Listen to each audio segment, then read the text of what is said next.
traveler. Paimon. It's been a long time. Oh, hey, Hoishin! Long time no see! Fancy meeting you here. How's work these days? Thanks to the help of people like you and colleagues like Ganyu, better all the time. But I've been feeling distracted at work lately. I just feel constantly agitated. It's a long story.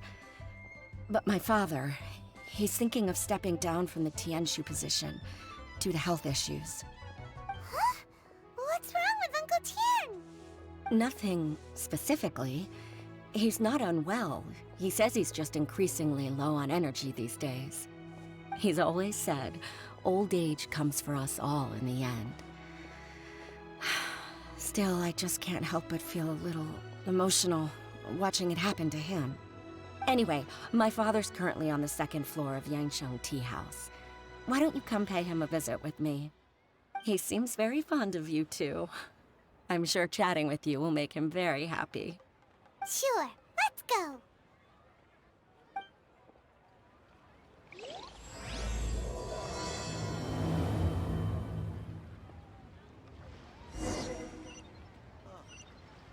What should I try this time?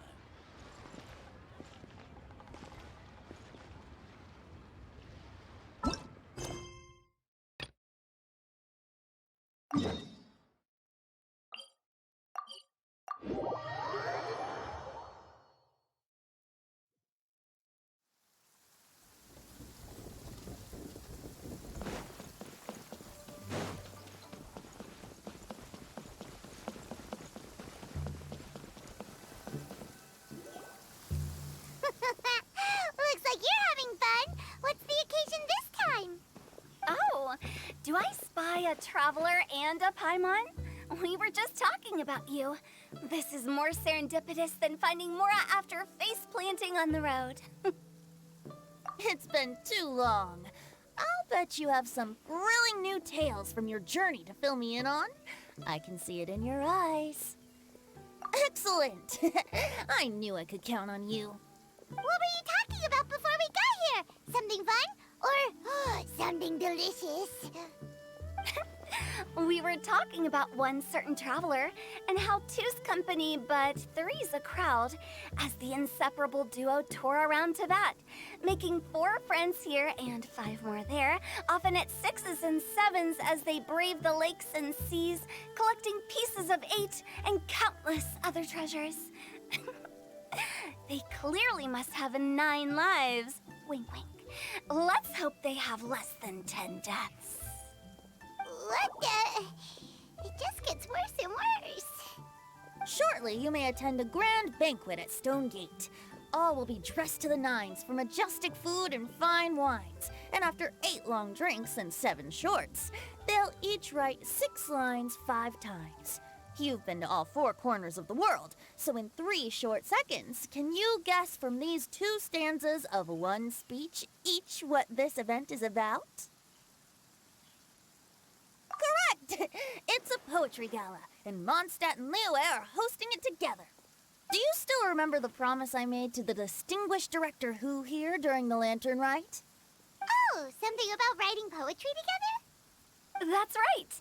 At the dinner table that night, I just knew this young bard was a rare talent with exceptional taste.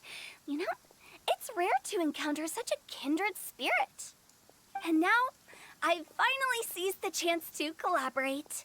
It took me much trekking across the land to petition Eugene Terrace and contact the Knights of Favonius, but eventually, in the spirit of friendship and poetry sharing, I managed to successfully organize the neighboring nation's Congenial Poetry Gala. Bit of a weird name.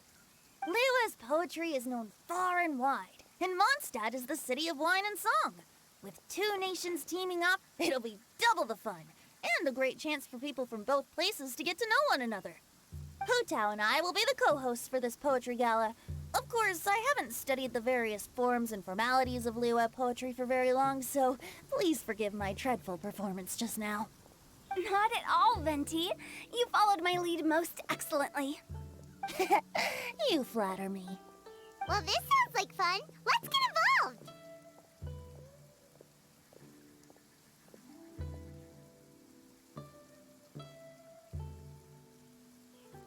Oh, Paimon, sure you'll be amazing. Remember that time in Liyue when Paimon gave you the first half of a couplet? Wind rises, winds never churn. You came up with the second half right away. Oh, looks like someone's got a knack for this. Perhaps we'll have to raise the difficulty a little. All right, so basically you guys are here to discuss the activities for the poetry gala, right? Oh, looks like little Paimon's brain has gained a wrinkle or two.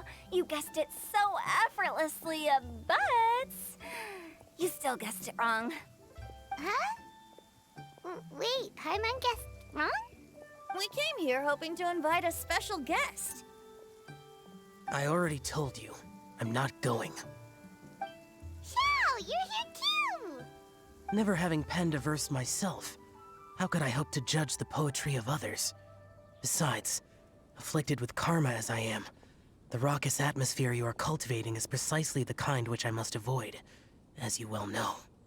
Hey now, there's a first time for everything, right? We all start from itsy bitsy spider, but give it a shot and you'll be wandering lonely as a cloud in no time. And you don't even have to join us in person if you really don't want to. You can just watch the party from a nearby mountaintop and cheer us on. But at least head down and take a look first. It's right by the inn, and there's plenty of fun activities to get involved with. It can't hurt to take a quick walk and check things out. Besides, with the renowned traveler here, what is there to fear?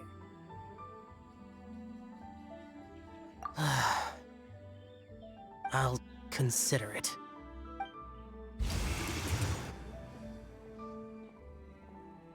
It's nearly time. Why don't you all head to the venue and take a look around? Quite a few of your friends should have arrived by now. Yes, that's right. Venti and I still need to discuss the poem for the opening ceremony. So, we'll catch up with you later. Plus, our Adeptus friend might need a bit more convincing.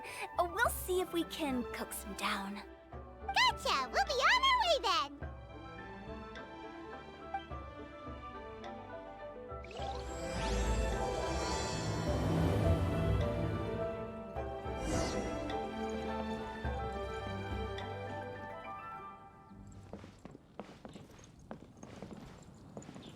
Let's guess where you're from. Howdy. Please, head straight on in.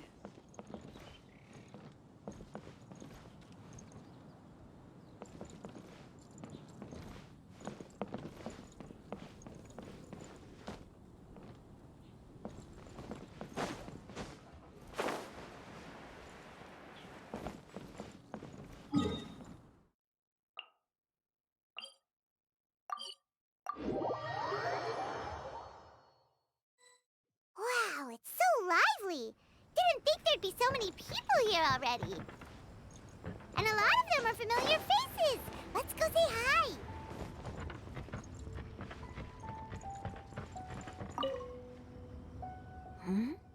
Well, look who's here. This poetry fest seems to have attracted talent of the highest caliber. Hey! Xingqiu and Changyun are here too! I was actually heading into the mountains to train, but he accosted me on the way and dragged me here. Oh, how your words wound me. Is it not the responsibility of an exorcist of Liyue to ensure that this celebration of friendship between our two nations stays free of evil spirits? Besides, this is an excellent opportunity to meet heroes who have come from far and wide. Surely, you must be curious as to how that heroine of Mondstadt was able to lift such heavy objects like they were but a feather.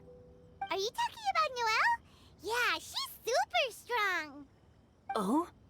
Well, since you are so well acquainted, could we trouble you to introduce us later? Okay, fine. But don't forget to help me with my investigation like you promised. That's the only reason I agreed to come at all. Huh? What investigation? Naturally, I could never forget such a thing. My word is my bond. Relax, dear Paimon. All will be revealed in time. Okay.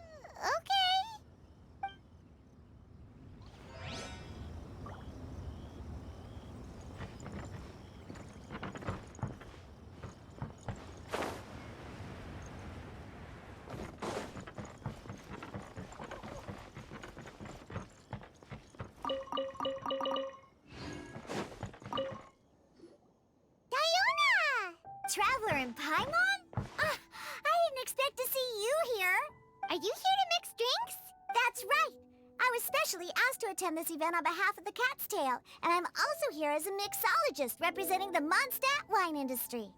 You're representing Mondstadt's wine industry? Oh, you must be hating every minute of it.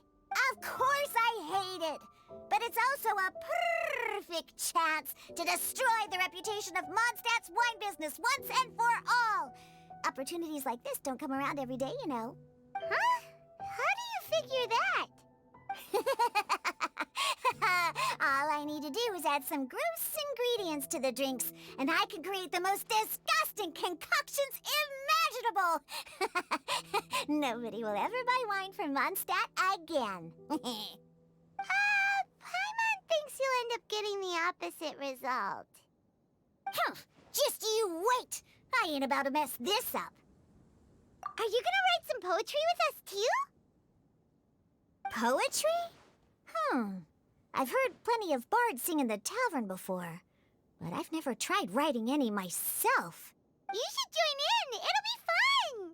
Fine, if I have time.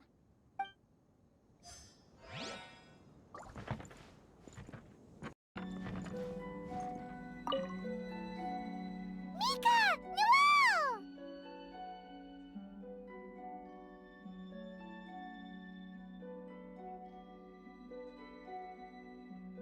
Oh, it's the Traveler in Paimon. Are you here for the neighboring nation's Congenial Poetry Gala as well? You said that with a straight face? Is Paimon the only one who thinks it sounds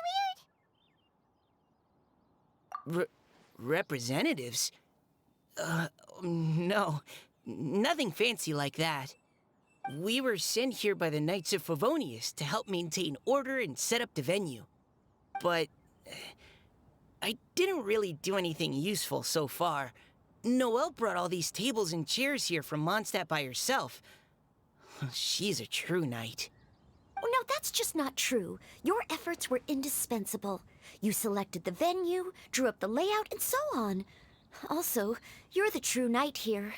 I'm still in training. If anything, I should be addressing you as Sir. What? No. Please don't. Just keep calling me Mika. Why does it feel like these two could keep this up all day? Anyway, Master Jane did say that as long as we keep on top of our work, we should take a look around while we're here and get involved in the poetry gala as much as we can. But I haven't written much poetry before, so I'm not sure if I'll fit in. I actually have the same concern.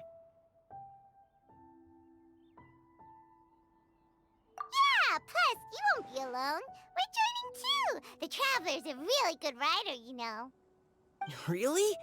In that case, we'll try our best too. Perhaps the challenge of writing poetry is a rite of passage that all who wish to qualify as a knight must eventually face. Paimon wouldn't go that far.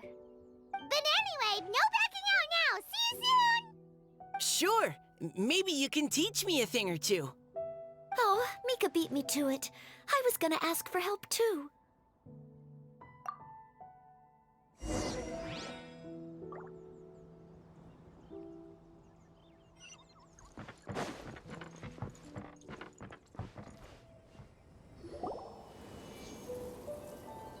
Poems and melodies wandering the wind, wafting to pastures beyond their home. Two greedy fishies struggling to swim. They ate so much that they're starting to groan. Animal crystal fly draped in gold robes, a bright little light from that glazed lantern glows. Finches pinch the rice and scoot while the boars of the forest anxiously root. Welcome one and all to this festival of poetry, jointly organized by Liyue and Mondstadt. Or, in full, the neighboring nation's Congenial Poetry Gala. We're your hosts, Liyue's versemonger of the darkest alleys, Hutao. And Mondstadt's liquor-loving lyricist, Venti the Bard. The purpose of this event is to promote friendly poetic exchanges between our two nations. So please, have fun, talk to other people, and make some new friends. If you're here, you're our guest, so please enjoy this Poetry Fest. I'd also like to reassure everyone that this event welcomes people of all skill levels, from first-time rhymers to seasoned songwriters.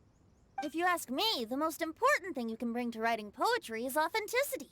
That means reaching deep down to all the thoughts and feelings you usually hide away or struggle to express, and putting them into words, just right from the heart in whatever form you like. To help everyone really cut loose and enjoy themselves to the fullest, Venti and I have carefully prepared 3 themes to be revealed over the course of 3 days. Let's get right to it. The first theme is Riddle Me This. Solving riddles, huh? Interesting. It's actually a pretty good choice for a warm-up activity. Whew. I'm glad they're not making us write sonnets or something right at the start. Does everyone see the lanterns hanging around the venue? These have been specially prepared for the riddle game. Simply write down your riddle and hang it on a lantern. Then Venti and I will select a few to pose to the crowd, and you will try to solve them. We'll now give you some time to write down and hang up your riddles. Feel free to walk around and talk with the other contestants to get the creative juices flowing. And remember, whoever guesses the most riddles correctly will get a prize. And with that, the neighboring nation's Congenial Poetry Gala has officially begun!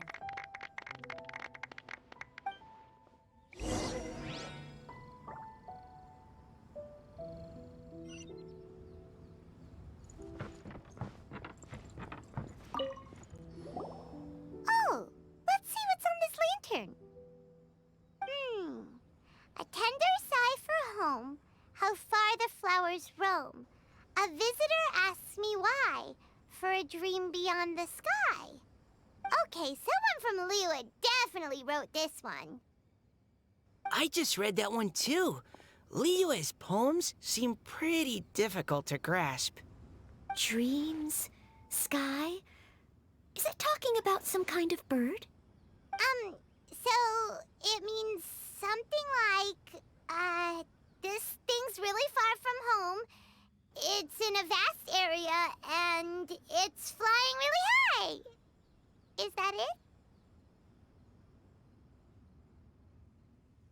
Oh, you're amazing, Paimon! Oh, it looks like I still have a lot of learning to do. It's nothing, really. Once you've spent enough time in Liyue, you just sort of pick up on these things. Oh, I know exactly what you mean. Back when I was out with the Grandmaster on the expedition, I started picking up some local customs without even realizing it. But back to the riddle. We still haven't actually solved it. What could it be talking about? Something that flies high and far. Oh, that makes me think of dandelions. Oh, that makes sense. And Mondstadters believe that dandelions can carry your feelings on the wind. But maybe we're missing something? It can't be that easy. After all, it's a riddle from Liyue. What would their equivalent of the dandelion be? If there even is one. What do you think, Traveler? Great! Then we'll have one answer ready to go when the game begins. Right, just like Venti said. As long as the interpretation makes sense and reflects our perception of the poem, then perhaps there are no wrong answers. Well, no matter what the real answer is, the guessing's all a part of the fun.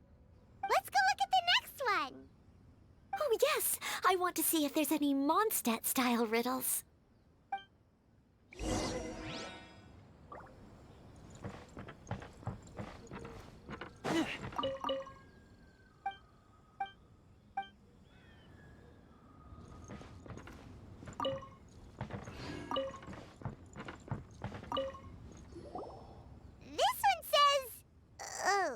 this handwriting is just awful. I have 4 corners like a square pancake, but I'm stuffed and seasoned and carefully baked.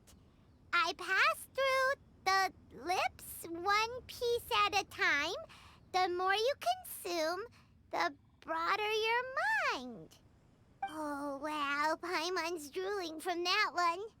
Is there really a food that can make you smarter? Paimon's gotta try that. Oh, Paimon.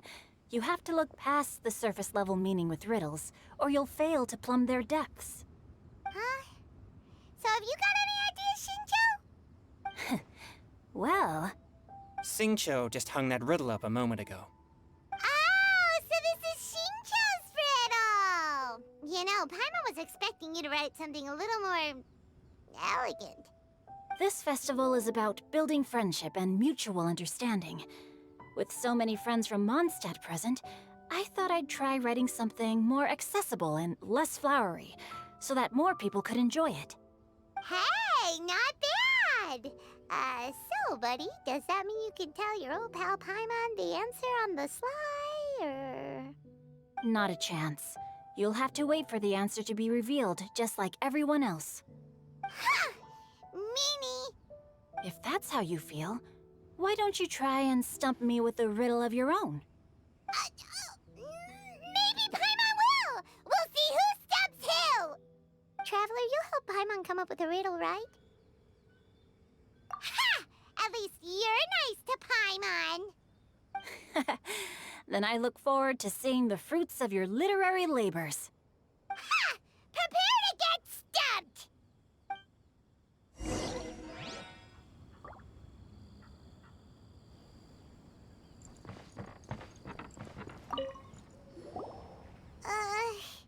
Even though Paimon said she'd write a riddle, Paimon really doesn't have any clue how.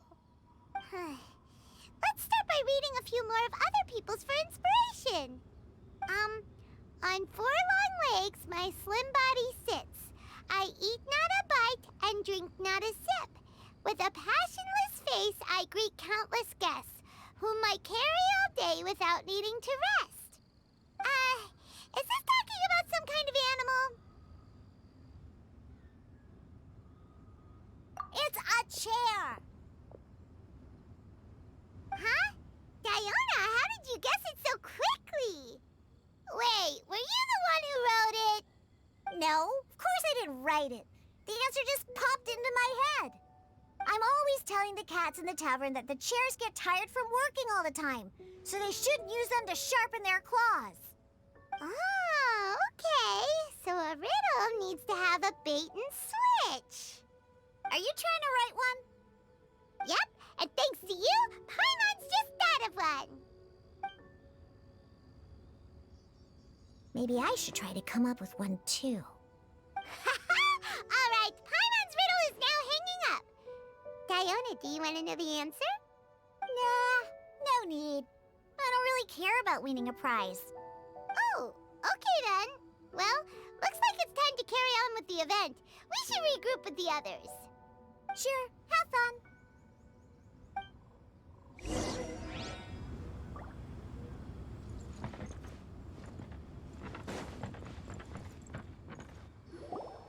Hey, looks like everyone's about done mingling and riddling.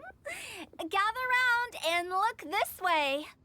Venti and I have selected several riddles from everyone's contributions, and we added a few of our own to the mix for good measure. Shortly, we'll randomly select a few to read aloud. If your riddle gets selected, remember that you have to announce the correct answer at the end. Anyone who guesses correctly gets 1 point, and if nobody guesses correctly, the writer of the riddle gets a point. Sounds fair to me.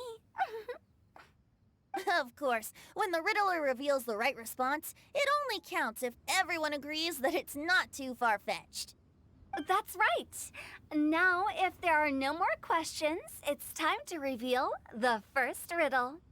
Hopefully they'll draw at least some that I can get. Oh no, does only the first person to solve it get the points? Ugh, that means I have to be first to raise my hand. Please choose Paimon's riddle. Please choose Paimon's riddle.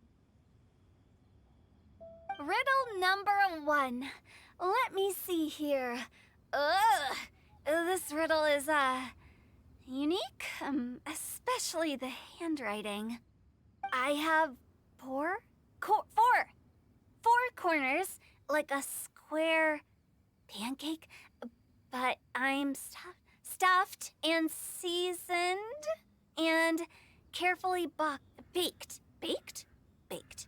I pass through the lips, one piece at a time. The more you consume, the broader your mind. They drew Shinchos! Better answer as quickly as you can. You don't want someone else beating you to it. You brat! It's, pizza! The answer is pizza! Even without the author coming forward, I can confidently declare this answer wrong. I mean, how does eating pizza broaden your mind? And while I'm no expert in exotic dishes, if I'm not mistaken, pizza is round, is it not? Like mora meat? But eating pizza makes you happy, and being happy makes it easier to face problems that need solving, so... Okay, Paimon admits she may have jumped the gun on this one. Maybe it's some other kind of food. No. Riddles are never that simple, and it needs to be something that makes people more intelligent. If Paimon had known it was gonna be this tough, she'd have read more books in her time. What is it? Have you got it? Huh?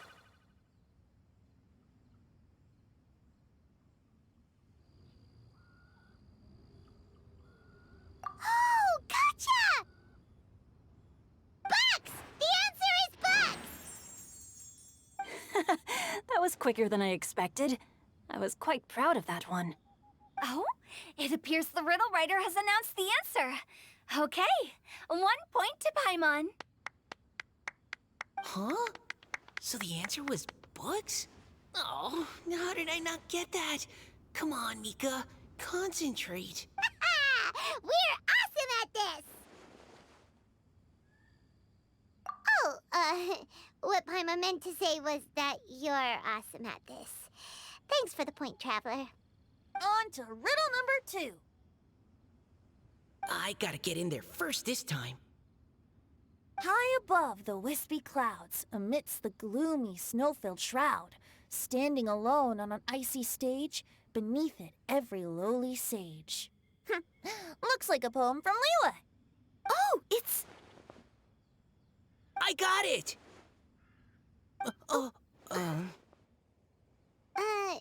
Looks like those two have some ideas.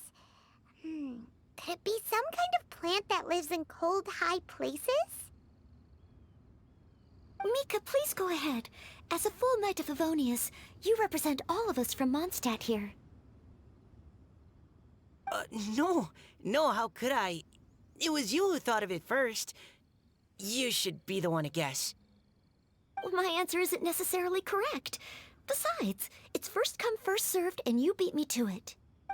No, I didn't. You were just before me. How gracious and considerate our fellow competitors are towards each other. A wonderful sight to see. How about both of you say your answer at the same time? If you're both right, you'll each get a point. Oops, I didn't realize we'd made such a scene. Oh, crud. I guess we dragged that out a bit. So, Noelle, what do you say? Yes, let's. Our answer is... Cecilia! Oh, that certainly sounds like a good candidate for the correct answer. A flower that blooms on the highest peaks and known for its exquisite beauty. The Cecilia is held by many Mondstadters to be the true Windbloom. Although, since the writer hasn't yet come forward to announce the answer, this probably wasn't the answer they were looking for. Sorry. Any other answers? Oh, I can't believe I was wrong. Maybe it's a plant from Liyue. Is the answer Qingxin? The poem does evoke a strong sense of quiet, proud solitude in a high place. Correct. I wrote this one. Qingxin is the right answer. No! Shinjo got it before Paimon could. However, after listening to the host's description, I do remember reading about Cecilia flowers in a book once. They definitely fit the description of a pure flower standing proudly and alone on high. So, I'd like to approve the answer from our two friends from Mondstadt as well. Really? Oh, thank you so much. Well, since even the Riddler themselves agrees, all 3 contestants earn a point each. Darn it! Shinjo's caught up to Paimon already! Yeah, you're probably right. Moving now to our third riddle. Huh? Why is the handwriting so floaty? What's got no wings but flies in the air, never gets tired of floating up there. So full of mora it comes out the nose, but in the sea, glug glug glug, down it goes. That's Paimon's! They picked Paimon's riddle! Yay!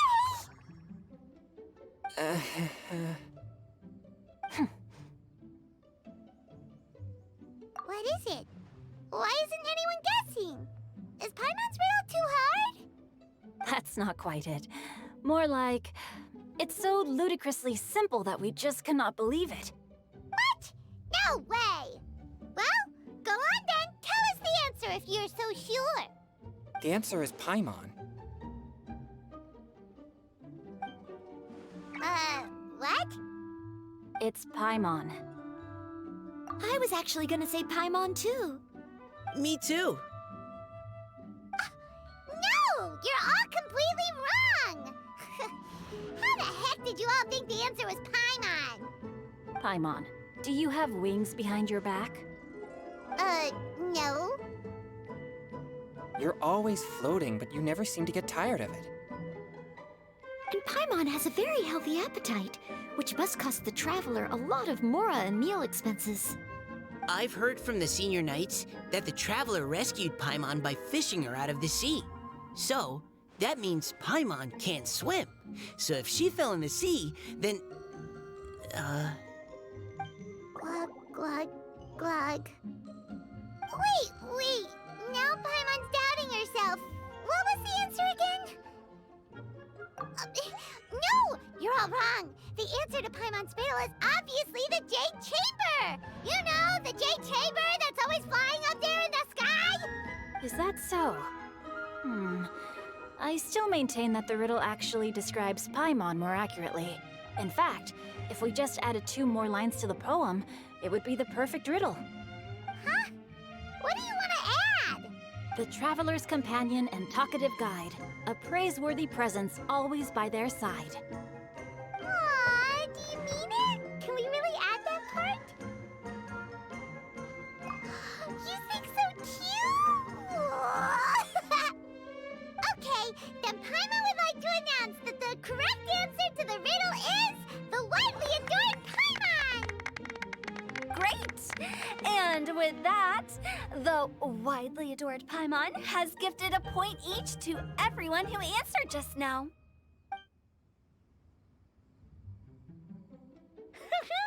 Guessing riddles is a lot of fun. And even though Paimon didn't manage to beat Shinto, Paimon still feels like she got a little smarter. Oh, didn't Changyu mention he was investigating something before? Let's go ask him about it.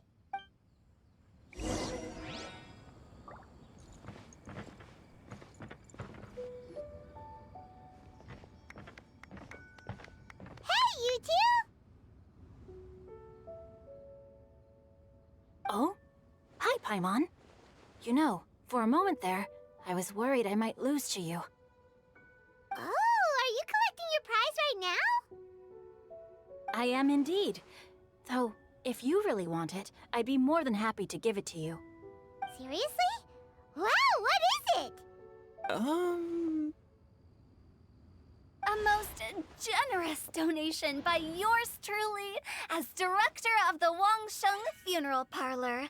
Namely, a buy one, get one free coupon for our high-end customized service package. It's a pleasant surprise to learn you're so interested in it, Paimon. Nope, nuh-uh, no thank you, hard pass, you can keep it. Are you sure? In that case, I'll gladly take it. Here you are. Now remember, this package comes with our anytime, anywhere, on-demand collection service. Just give us a call and we'll be right there. With any luck, we'll still show up even if you're unable to call. So, to what do we owe the honor, Paimon? What do you mean we? Changyun's the one Paimon's looking for, not you. Wasn't he saying something about needing help? Oh, yeah. That. How about I put it in riddle form? Huh? Isn't the competition over? 'Twas like a demon not demonic, or devil devoid of the diabolic. Afar it floated free above the ground, but when approached, though sought, naught could be found. Sounds to me like you encountered a ghastly little ghosty in the wild. Perhaps I should just explain it. Basically, while I was training this morning, I suddenly caught sight of a non-human entity.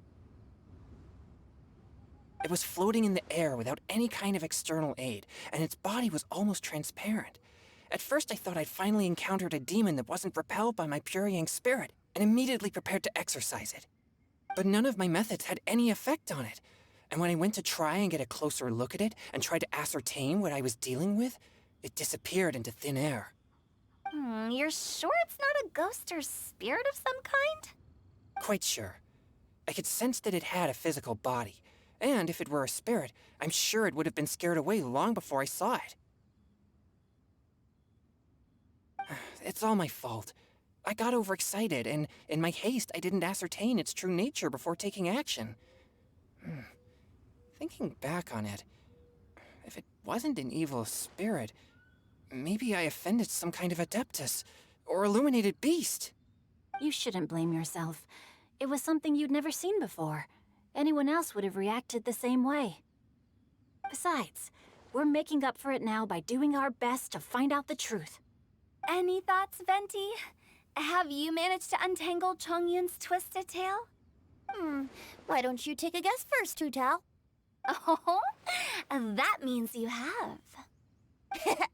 I can't be absolutely certain, but I'm reasonably sure it's not what Liyue would call an evil spirit or demon. So whatever it is, it's not dangerous. How about this? We can incorporate a search element into tomorrow's poetry activity. Oh, does that mean we get to play outside while we write poetry? Close, but no. Good ideas could just pop into your head out of thin air, but if you ask me, everyone should relax tonight and get a good rest before tomorrow. You say that, but your gaze keeps drifting over towards the wine stand.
Looks like it's about time to head over to the venue again.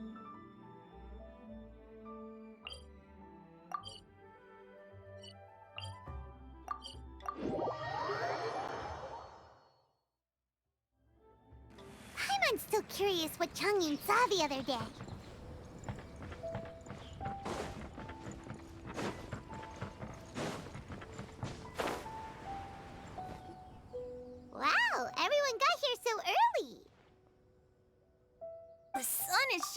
right today. As soon as that leaf floats past Stonegate, we shall reveal today's poetry theme. The theme of the second day of the neighboring nation's Congenial Poetry Gala is pairing couplets. Pairing couplets. Oh, I've heard of that. It's a Liyue art form where you have to create new lines of poetry based on fixed rules. Kind of like a fill-in-the-blanks game, but for poetry. Heaven and earth, rain and wind, the endless sky and the boundless land, forest borers and ocean shrimp, lavender melons and matsutake shrooms. Based on a given line of poetry, you must create the second line to form a pair, or couplet. As long as you take inspiration from the wide world around you, you'll find it's not so difficult after all.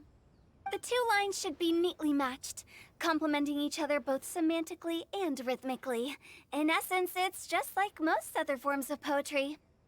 To buoy your imaginations and allow the winds of inspiration to fill your sails, we've added an additional component, an inspiration walk.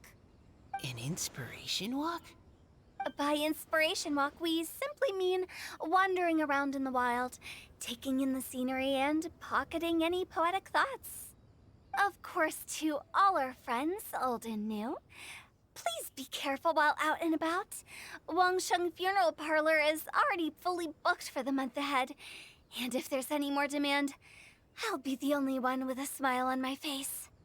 In short, please roam freely as the mood takes you. Enjoy the spectacular scenery of our two beautiful nations and fill your imaginations with the most pleasing of poetry.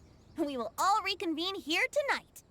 Traveler, can you round up Xingqiu, Chongyun, and the Mondstadt contingent? I have a favor to ask of you. Oh, is it that thing from yesterday? Thanks. I'm counting on you. So, we hope that each of you can keep an eye out for this while you're out on your inspiration walk. Are you sure this is okay? It was just something I ran into, and now we're imposing my business on everyone else. Oh, please don't say that, Mr. Chongyun. Master Jean ordered us to work with you however we can to improve cooperation. Helping each other out is exactly what we're here for. Besides, investigating any strange occurrences near Mondstadt and making a report to the Knights of Avonius is also part of our job. I don't mind either, because while we're out, I can look for new cocktail ingredients too. Just think of it like an outing with friends. It'll be fun.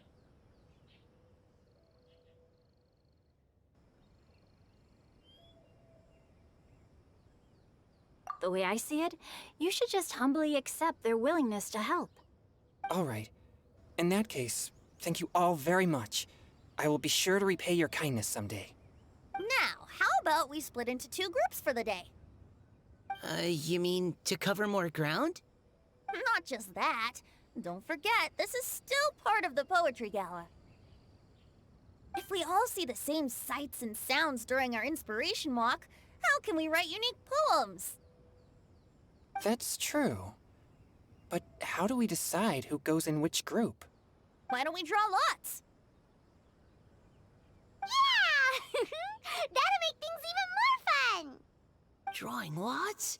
But what if I end up with the Liyue crowd, and I can't think of anything to say to them? I've got the slips of paper here. Who wants to go first? Oh, Paimon! Paimon wants to go first!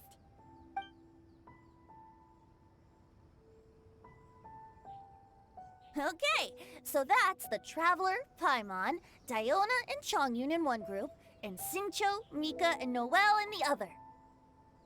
What a relief. At least I'll have Noelle with me. Then I humbly place myself at your instruction. Oh, I don't think... that won't be... I also await your guidance.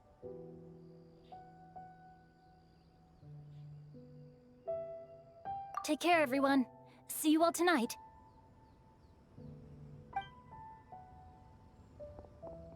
Did anyone forget to bring anything? If not, then let's get going! Dun dun dun dun dun! Come on! Wow. Are those ears and tail real? So fluffy. All right. Miss Diona, is there some place in particular you would like to go? Just call me Diona. Since we're trying to find that thing you saw, why don't we start with the place you saw it last time?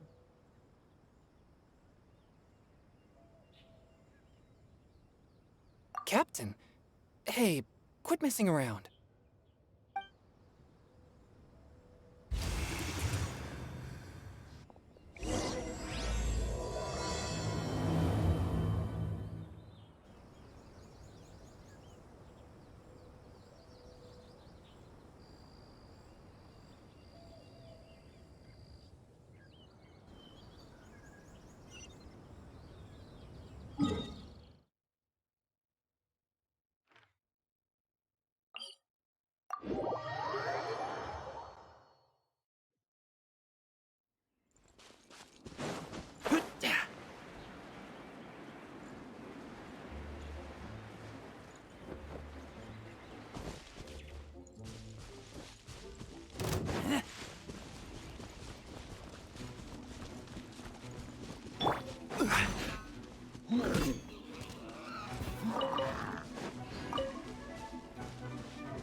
Right over there, next to the water. That's where I saw it. But it was a little foggy at the time, so I didn't get a clear look. The view from here is great, but there's kind of a gloomy atmosphere around here. Is this the kind of place you like to take a walk? I wasn't taking a walk. I come here to train. Train? Like how knights train for combat? It's a bit different. As an exorcist of Liyue, my training involves practicing techniques for the exorcism of evil spirits. Exorcism? I've always wanted to demonstrate the power of exorcism, but it's a pity. I've never actually gotten the chance. Chongyun is 1 in a million! He has pure yang spirit, so as soon as he gets close, evil spirits run and hide! Huh? Isn't that a good thing? It's awful. Have you ever heard of an exorcist that's never seen an evil spirit? A lot of people think I'm a fraud because of this condition of mine. Your physical constitution is far rarer than the techniques still passed down by exorcists today. You should treasure it. Conqueror of demons. Is that a friend of yours? Yep, this is Xiao, an adeptus of Liyue! An adeptus?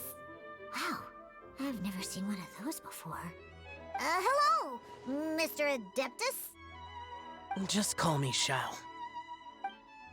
So, are you here to train too? Or are you out for an inspiration walk? When I heard about the exorcist's encounter, my suspicions were roused. That's why I'm here. I've already informed the owner of the inn. If you see anything out of the ordinary, return immediately and leave it to me. I'm really sorry. I didn't mean to drag even the Conqueror of Demons into this. I have already patrolled the area and found nothing amiss. Either the anomaly you encountered was no evil spirit, or perhaps it already left. I guess that means we came all this way for nothing. If there's no other business, I'll be taking my leave now. Yeah, you should come! There's no one else around here anyway, so you don't need to worry! But I would also be honored if you joined us, Adeptus Xiao. It is a rare opportunity, and I have many questions about exorcising evil spirits that I would like to ask you.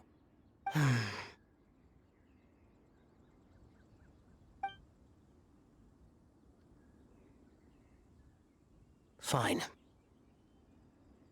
Seems like this Adeptus is pretty shy. Or maybe all the Adepti in Liyue are like this. Team Chongyun has a new member! Yay! What? When did this become my team? Now that Adeptus Xiao is joining us, if anyone's team leader, it should be... Don't overthink it!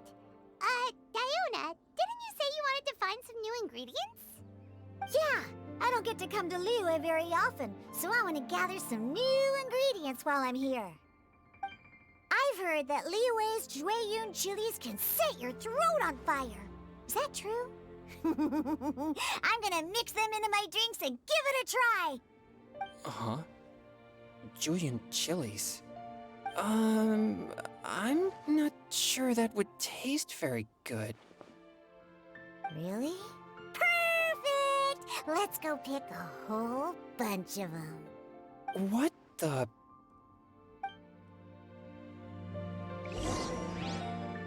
As well as Jueyun chilies, I also need some slime condensate or loach pearls.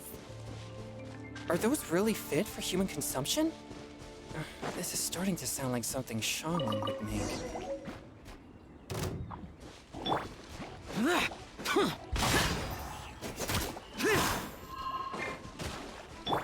Swift and merciful! Shaken and stirred!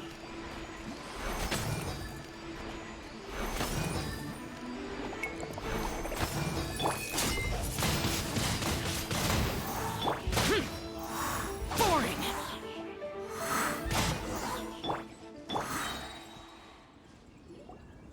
Okay, this should be enough.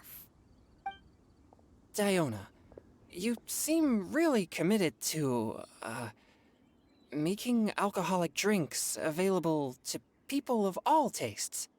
What? No, never! I hate alcohol!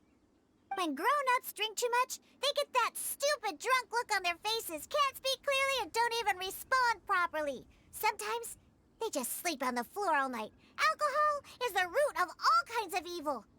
So, I'm on a mission to mix the most disgusting drink in the whole world and show everyone just how awful alcohol really is.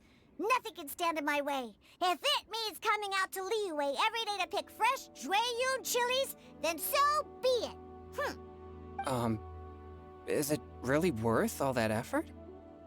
Yeah, because all my previous efforts have failed.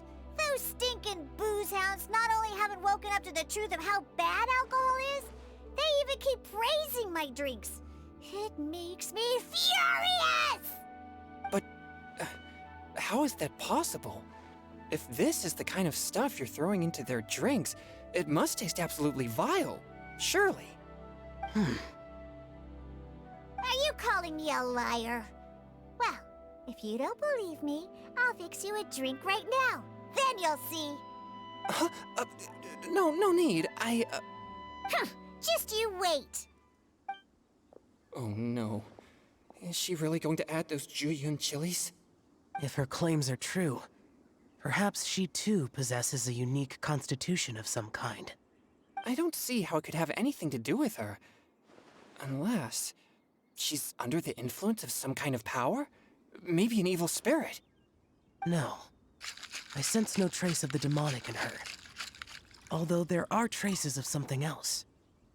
Something rather special. In Liyue, we might say this child has adeptal affinity. It's ready. Here, I made one for Xiao too. Oh boy. Look at that color. Yep. She definitely added Jueyun chilies. What's wrong? You're not allergic to anything, are you? Don't worry, there isn't even any alcohol in it. It's a slime condensate base with a seasoning of Jueyun chilies and finished with frog legs. Surely there's no way this can possibly taste good.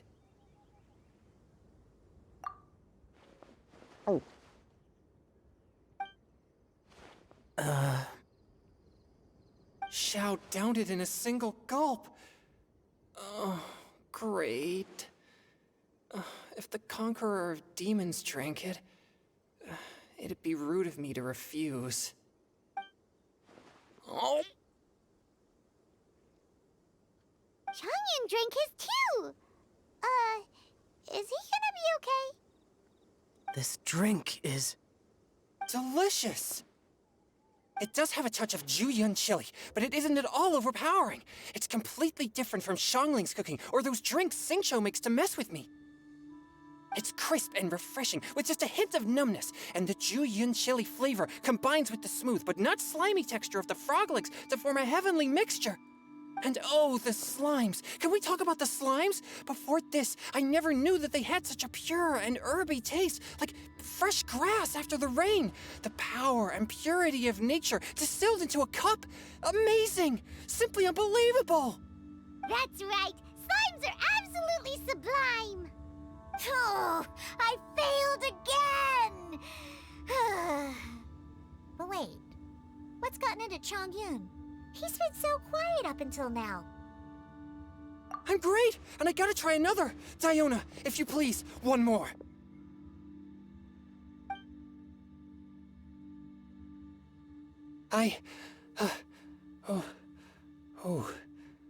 Okay. I think I've calmed down a bit. I'm sorry. I can't believe I let you all see me like that. It's fine. My fault for not checking your spice tolerance first. Oh, looks like this pure yang spirit isn't such a great thing to have after all. Actually, before I drank it, I very much doubted what you said about your drinks. Who'd have thought it? Diona and Chongyun are actually kinda similar. Xiao? What's wrong? Look over there. You mean the leaf? Something's written on it. What? You can see that from over here? Oh yeah, or it'll get swept away!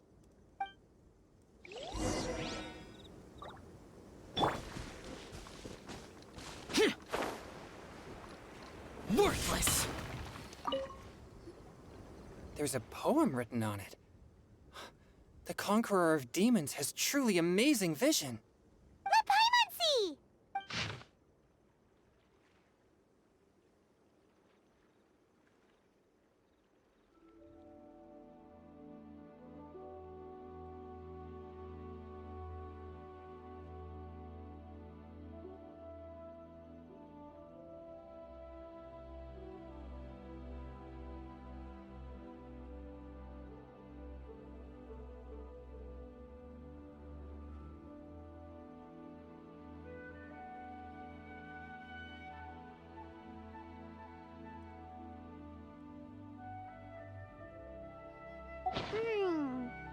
It sounds like the author is writing about the first time they met their true love.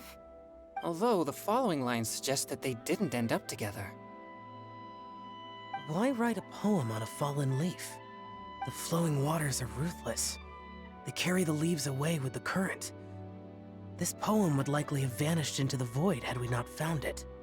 It makes no sense to me.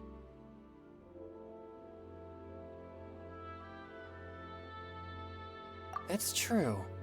I've heard Xingqiu say something similar before. When there's things that you're unable to say, or just never had the chance to say before it was too late, if it can be put on paper, it can be expressed as poetry. Is it kind of like wishing at a fountain? I used to do that sometimes when I was little. So, that means that our mystery poet was probably hoping that someone would read it, right? You think? Then, should we write a poem in reply? But we don't know who wrote it. How can we reply? Why not go upstream? Upstream? Why? The ink looks fresh. It can't have been written too long ago. This withered leaf floated down with the current. If we travel further upstream and drop a leaf into the same waters, it should be carried down past the original writer. Cool! Aw, this is so romantic! Communicating with a mystery person using poems on fallen leaves! But how do we make sure that they'll receive it? We can write extra copies and drop the leaves in different places. As they say, where there's a will, there's a way. Surely at least one of our leaves will find a path. Either way, it's our only option. Then let's make like a tree and head upstream!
Things you never had the chance to say before it was too late. When silence is the final word, we mourn the loss of things unheard. I have little talent for, nor knowledge of poetry. The leaf's in the water! Look, it's like a little boat. Merrily, merrily down the stream, life is but a dream. We should probably pick up the pace. We still have a few more leaves to set afloat, and we need to get back before it gets dark. Okay, let's go! Uh-huh. What's this? You two having a private chat? No, it's nothing. I just hope this isn't all in vain.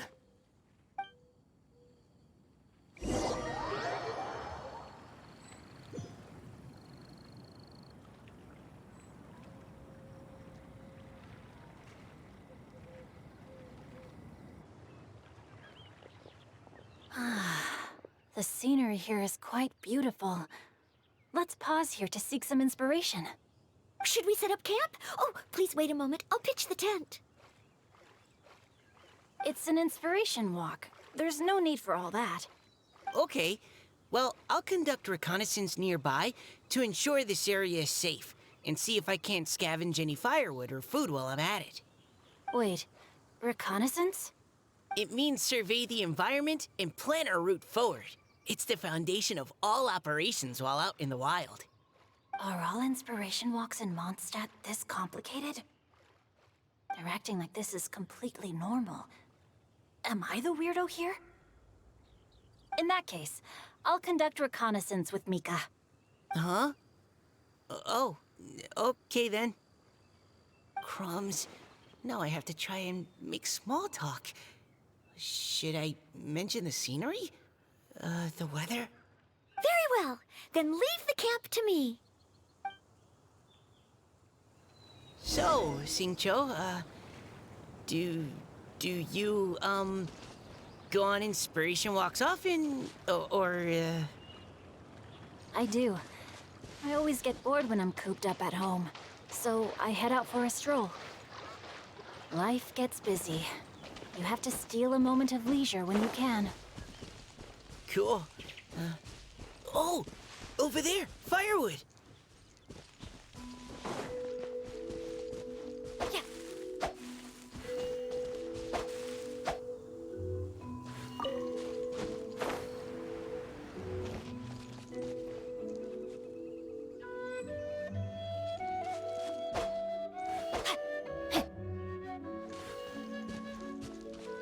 Yeah.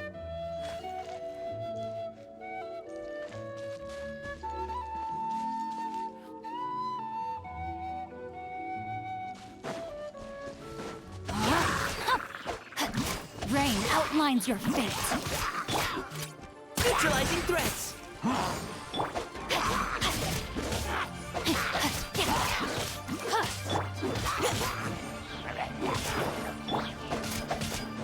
Witness the power of Guwa. You had your chance! Yeah!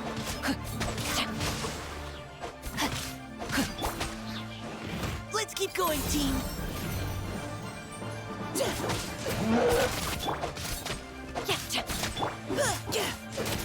Neutralizing threats!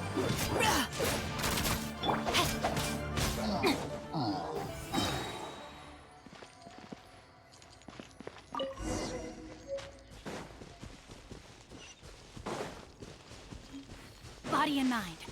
Time to act.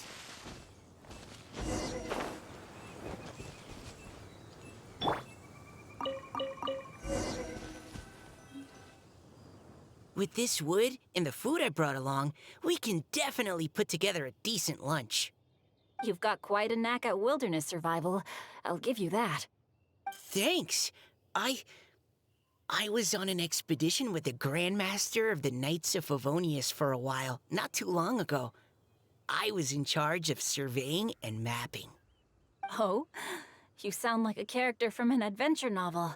charging across the world, sword in hand. What?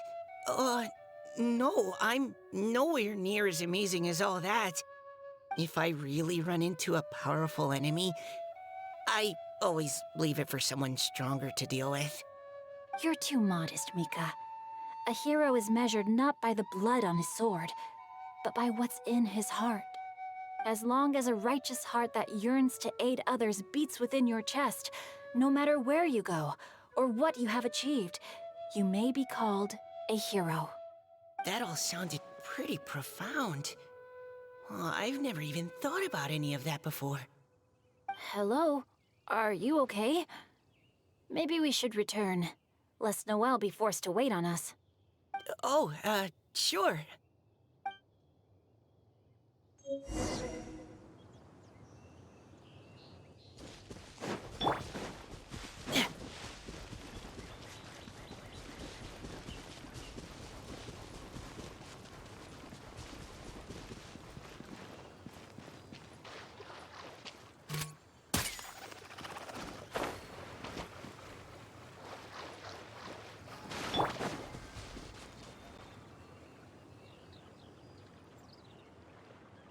But you're back! Did everything go smoothly? Do you need a cloth to wipe the sweat from your brow? No need, thanks. All clear. There's no danger in the vicinity.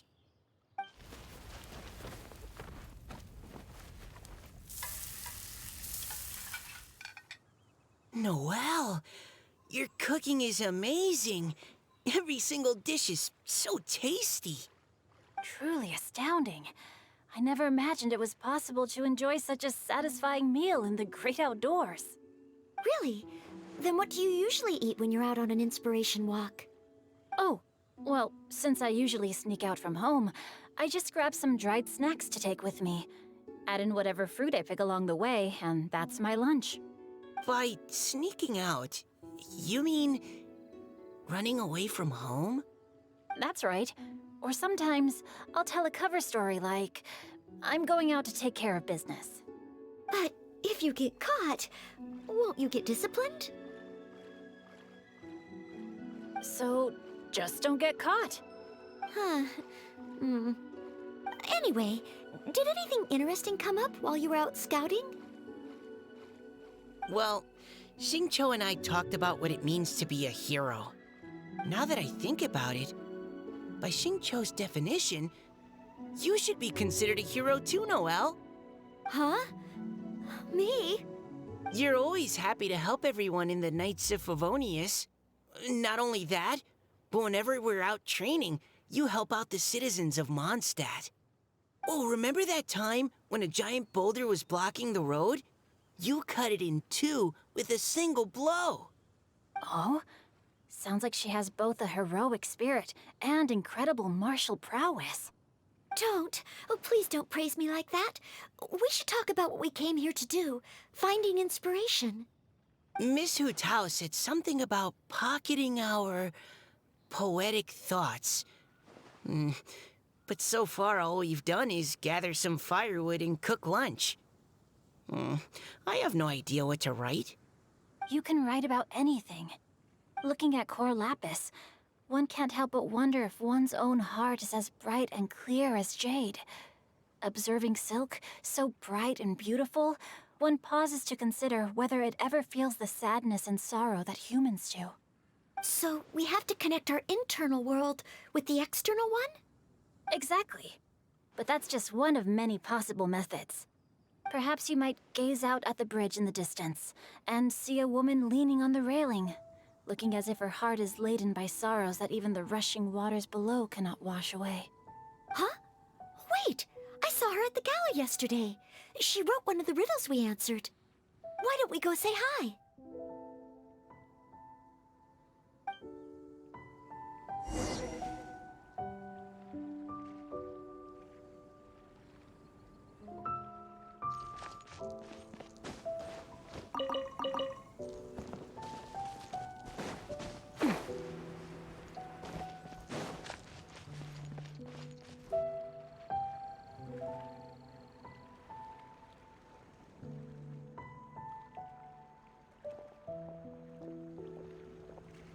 Hello, ma'am. How fortuitous it is that we meet again. Hello. Are you here on your inspiration walk too? Yes. Allow me to introduce ourselves. I am Xingqiu, and this is Noelle and Mika. Thank you for accepting our answer to your riddle yesterday. Oh, don't mention it. It's all in good fun. I'm Kelly Roe. So, Miss Caliroy, are you from Fontaine? That's right. I was traveling in the area and just happened to see there was a poetry event being held at Stone Gate. It looked fun, so I thought I'd drop in.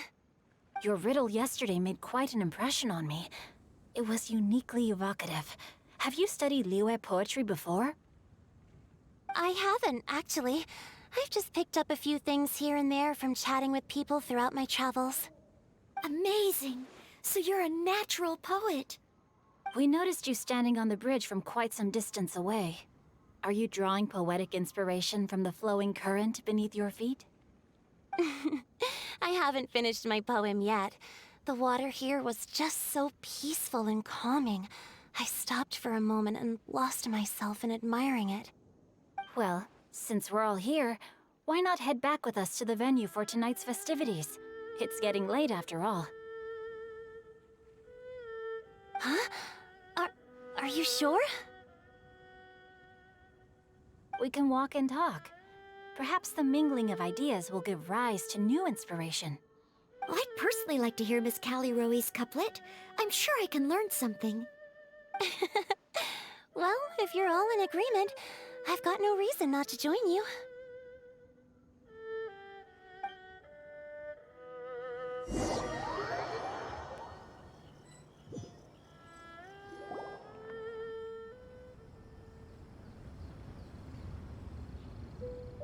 Woohoo! The first team is back, right on schedule.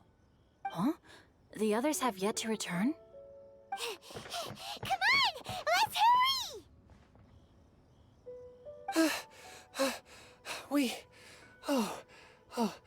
We're not too late, are we? Just how far did you all go? Everyone catch your breath. Come on, deep breaths. 1, 2. Now, don't panic. The party hasn't started yet. We made it! Oh, Paimon's exhausted. Paimon gets tired if she has to fly too fast. Oh, not to mention dropping all those leaves. Paimon's hands are cramping up. Sounds like someone needs to exercise more. Huh? You guys picked up a new teammate while you were out? Indeed. This is Kelly Roe. I believe you'll remember her from yesterday, though you weren't introduced. Hi, everyone. Hello, but you're not the only ones who's called in reinforcements. Look who we got! Wait. Xiao?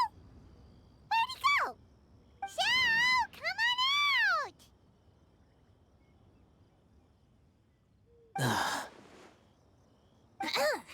Now that we've all regrouped, let's... Scratch that. Looks like we're still waiting on my co-host. They say roosters crow at first light, and finches go to bed at night. But Director Hu Tao's always on the ball. Anytime, anywhere, she'll answer your call. Are the theatrics really necessary? We're already on day 2 of the festival. The opening ceremony is over.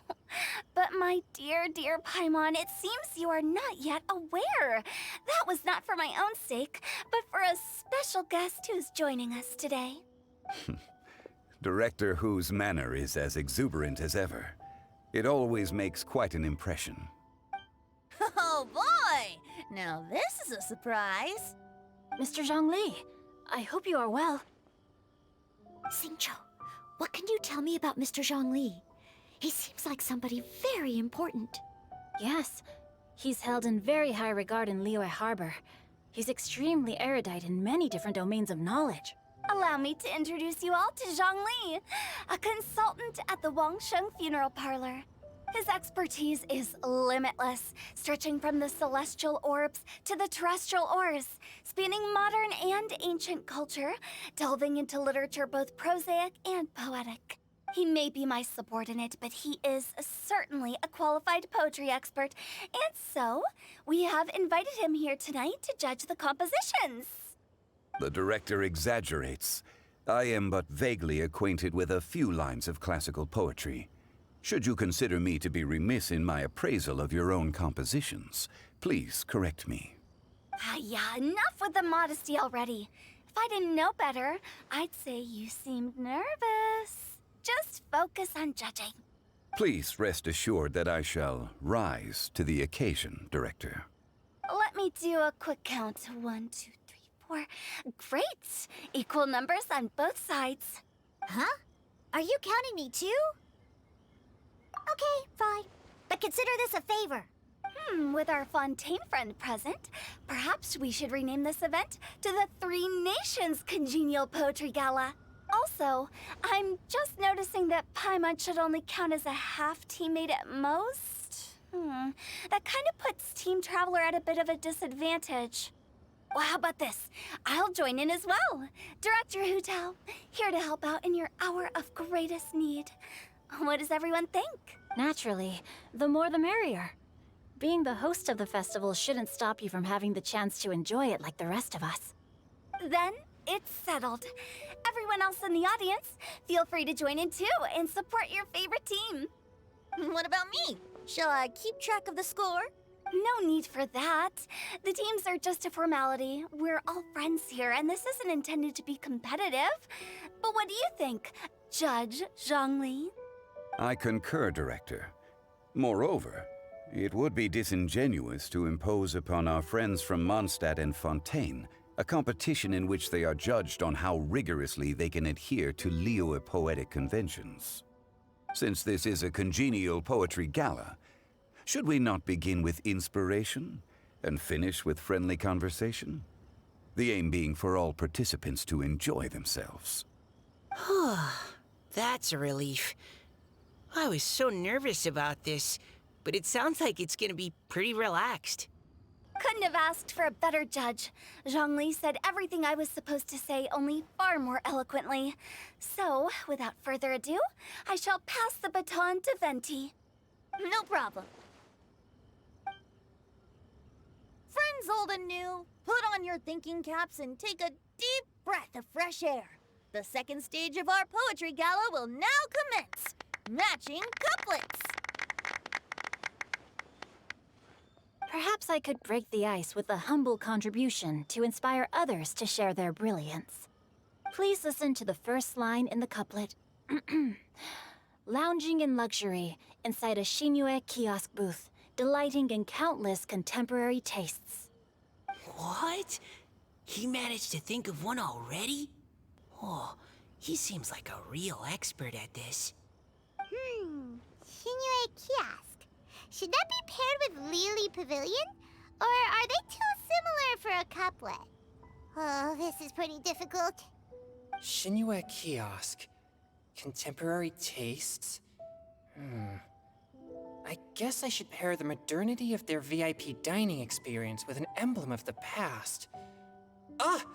Maybe where I was training that one time. That was quite ancient. The weather was terrible that day. Okay, I got something. Surrounded by history, outside a Tianheng Pass pavilion, as lightning sets the boundless tenebrous skies ablaze. Wow! Chongyun completed the couplet! Shinue Kiosk is a renowned modern restaurant, while the mountain pass of Tianheng is a prominent historical landmark. These two iconic locations form a complementary pair.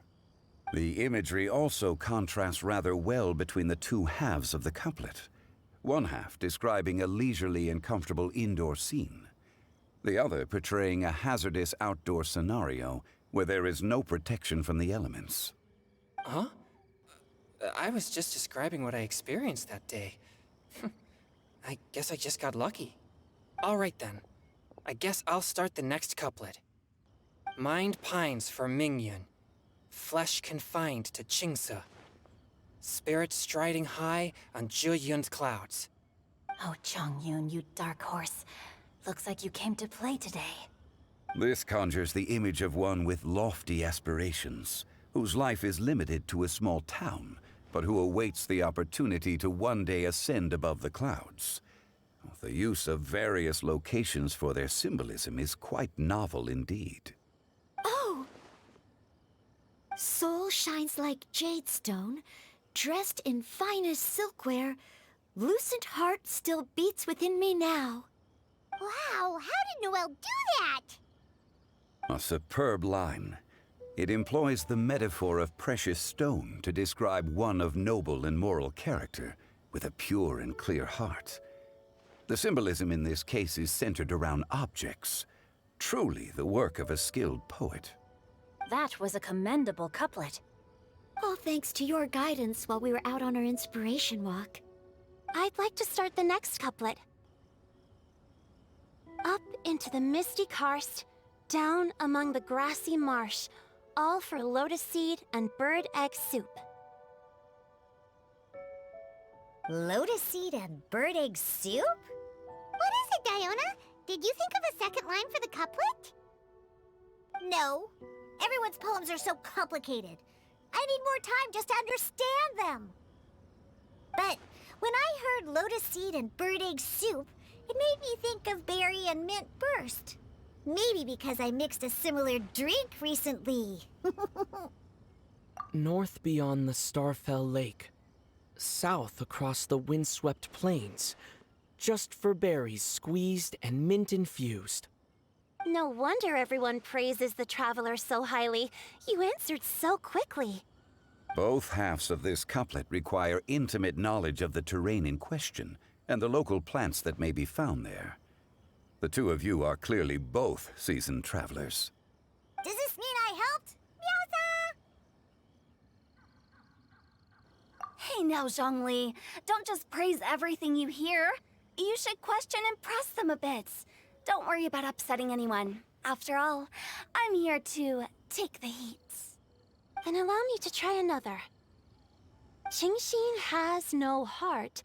Still, it soothes the human heart. Is she talking about the medicinal effects of Qingxin? This is a hard one to match.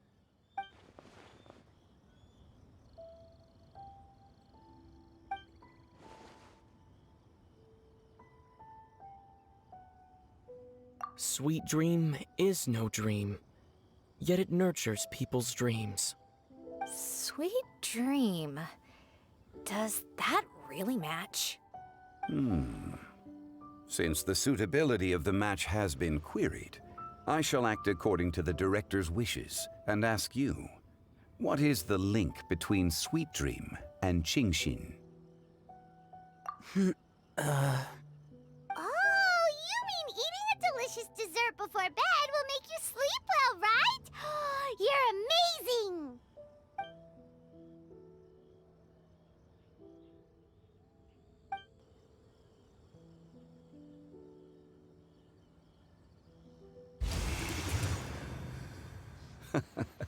Then I agree.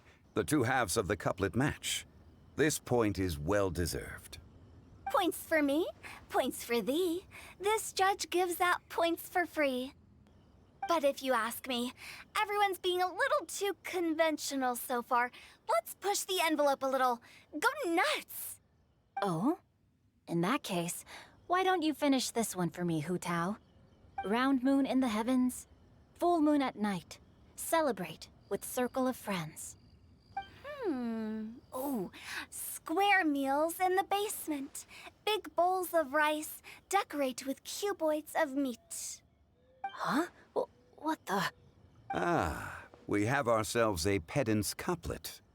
The two halves have no thematic connection, yet each word has its perfect parallel, meaning the two halves do form a cohesive whole. The strict pairings make this no easier to achieve than a thematically coherent couplet. Blah, blah, blah, blah, blah, blah, blah. So verbose. Zhongli, just tell me if I got a point or not. Of course you did. I presumed it went without saying. Ahem. Through Qiangji, I walked 100 miles. At Gueli, I ended my march. In Dihua, the silver grass grows in 2 styles, but horsetails don't trot out the marsh. From vendors, I bought some 15 steaks. At dinner, I sizzled the lots. At pressure, the tenderloin cooks in 2 ticks, but 15 won't fit in the pots. Huh?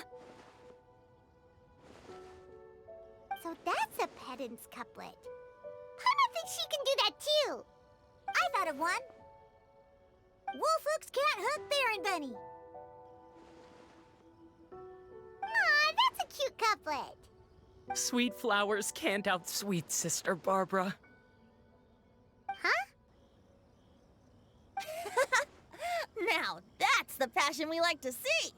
Although, unfortunately, your response was technically 1 word too long. In that case, Whopper flowers can't whop Jumpy Dumpty. Oh, this Mondstadter's got talents. Whew. I'm so relieved I at least managed to get one. Nestling by a roaring fire, scent of tea wafts from the stove, reading through the heart of Clear Springs. Wow, Noelle came up with another one! Come on, match the couplet. Paimon knows you can do it. Do you really think Paimon has what it takes? Fine, Paimon will give it a whirl. Nestling by a roaring fire, scent of tea wafts from the stove, reading through the heart of Clear Springs. Seething in the pouring rain, sword of pain swipes at my foe, beating up the eye of the storm. What? Really? Yes, very good. The image of challenging powerful foes in the harshest of conditions seemed to manifest before my eyes, and it was perfectly juxtaposed against the atmosphere of leisurely reading with a cup of freshly brewed tea. Really? Maybe Paimon has a knack for this after all. It appears that my services as a judge are no longer needed.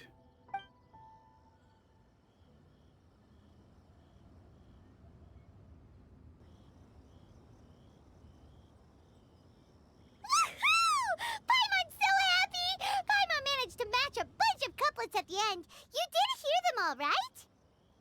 I really enjoyed myself too. I never knew Liyue's couplet poetry was so much fun. You were amazing today, Noelle. You did so many couplets. Paimon especially liked your one about reading Heart of Clear Springs. Paimon never could have thought of that.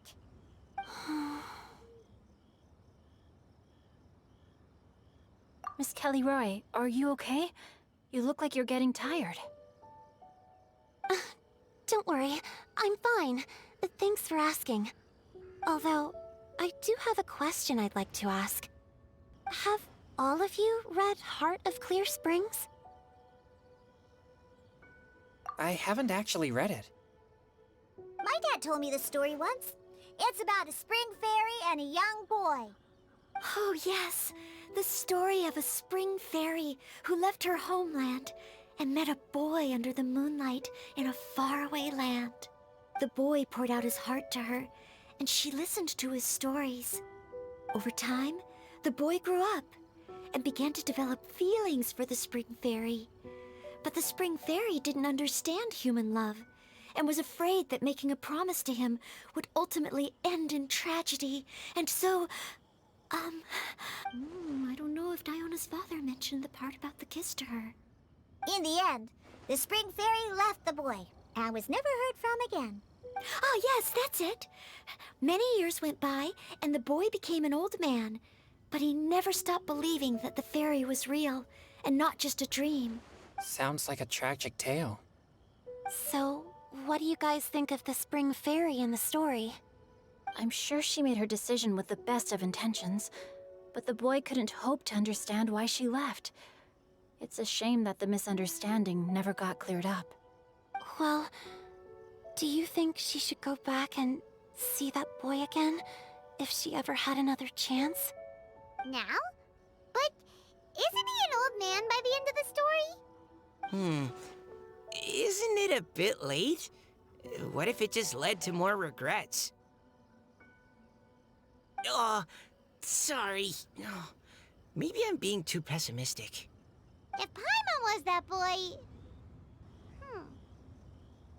Actually, Paimon would definitely want to see the Spring Fairy again, no matter how old Paimon got. After all, she's the love of his life, right? I see. Oh? Looks like the party's still going strong over here. Are you coming up with more couplets? Need my help? Stick to hosting, Tone Deaf Bard. If you get involved, you'll only match every couplet yourself and not leave any for the rest of us. I never knew you had such a high opinion of my abilities, Paimon. But the couplet games are all over now. Tomorrow's theme is freestyle poetry. Do we have to share our own poems with everyone? That's right. If you're not feeling confident, don't worry. It's never too late to register for Venti's Poetry Cram class. I'll sign up. Oh, me too. Hold on there, Buster. Before you start peddling your classes, just how much freedom is there with this freestyle poetry exactly? Aren't there any requirements at all? It's as free as the winds that blow, and there's nothing freer. There are no limits to genre, form, content, or anything else. So long as it comes from the heart, you're welcome to put it into poetry. Give it a try. There's no better chance to express your innermost thoughts. Whoa, that's almost too much freedom. Paimon can't decide which way to go. Our travels, or maybe all the food that the travelers cooked for Paimon. Will you come too, Kelly Roy? Paimon wants to see what you write. Oh, yes. I'll be there. Ugh, my nose is starting to itch again.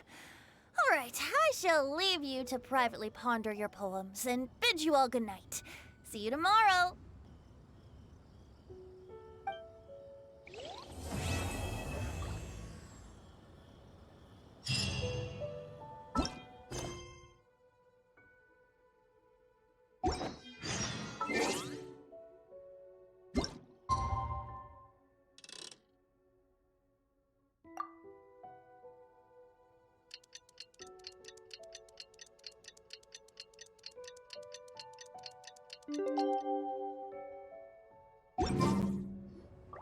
Huh? Looks like we're a few people short today. Morning, friends. Singcho said he wants to take some time and focus on writing poems, so he'll join us later. Noelle has other duties today, so she asked me to tell everyone not to wait up for her. Oh, okay. Well, never mind. What about Kelly Roy, though? She said she'd be here. I got here really early, but I haven't seen her yet. Are you talking about the girl with the blue hair? I saw her on the bridge near Dihua Marsh during my morning training. She looked a little upset, so I didn't want to disturb her. Upset? Oh no! What should we do? Was it something we said last night? Oh, Paimon's worried. I agree. If she's run into some kind of trouble, I'd like to help her. Huh? You're all going? Then I'm coming too. Shall we start with the bridge? We're all here a little early, so there should be time. Good idea. We'll be back in a jiffy.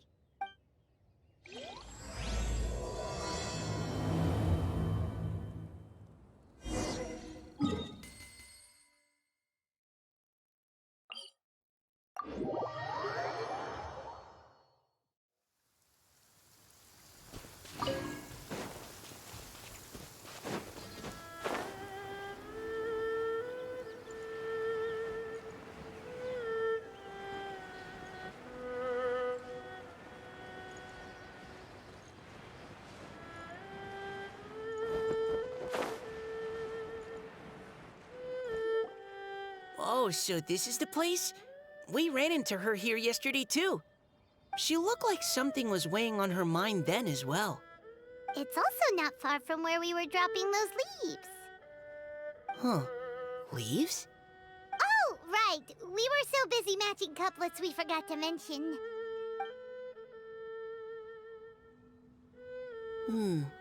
Interesting. I wonder, could Miss Callie Roy have been the one who wrote that poem on the leaf? What makes you say that? Oh, sorry. Nothing. Well, nothing concrete. Just a hunch, I guess.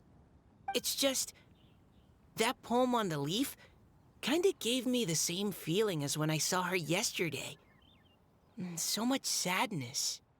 Now that you mention it, this is upstream from where we found the poem. Huh?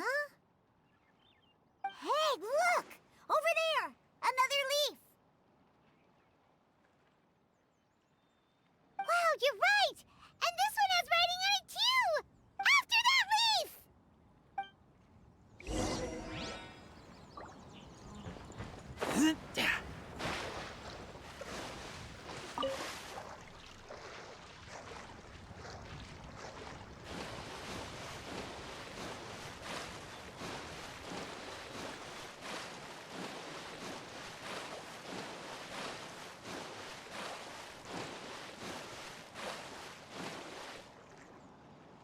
Oh, why does it have to float so quickly?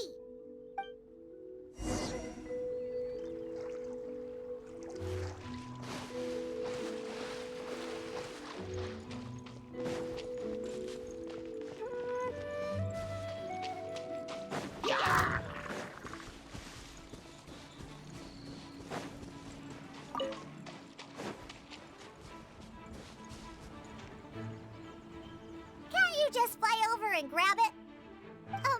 But Paimon can't swim. What if Paimon accidentally falls into the water?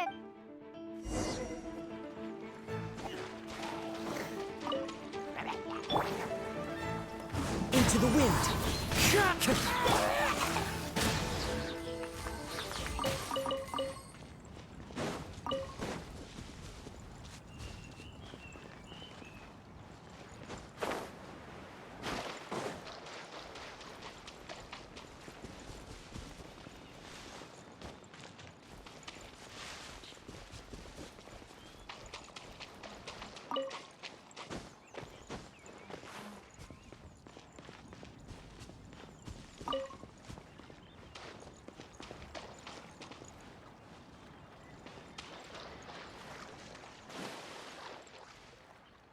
It stopped. No!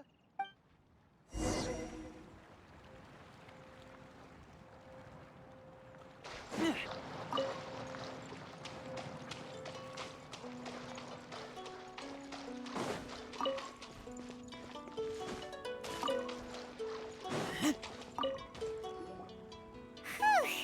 We finally caught it. Are the words still legible? Or have they been washed out? Looks like the ink's intact. Let Paimon take a look at what it says.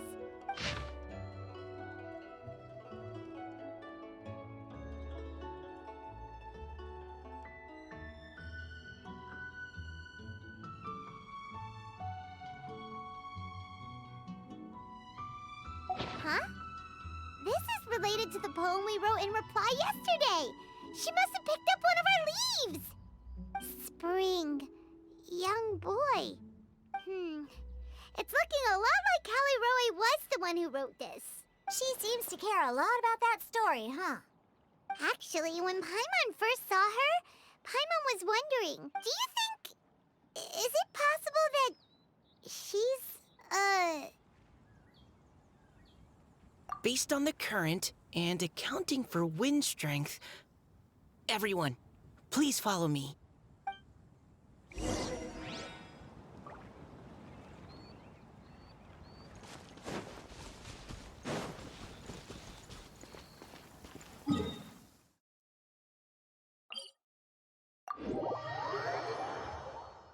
This should be far enough upstream. Let's split up and search the area. Callie Roy! Callie Roy!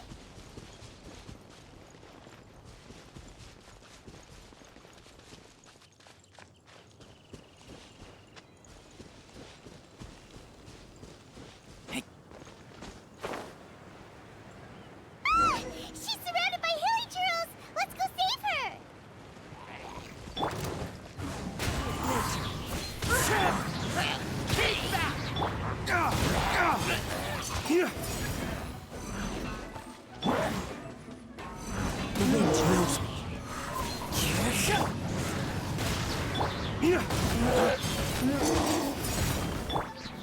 Stabilize! One with nature.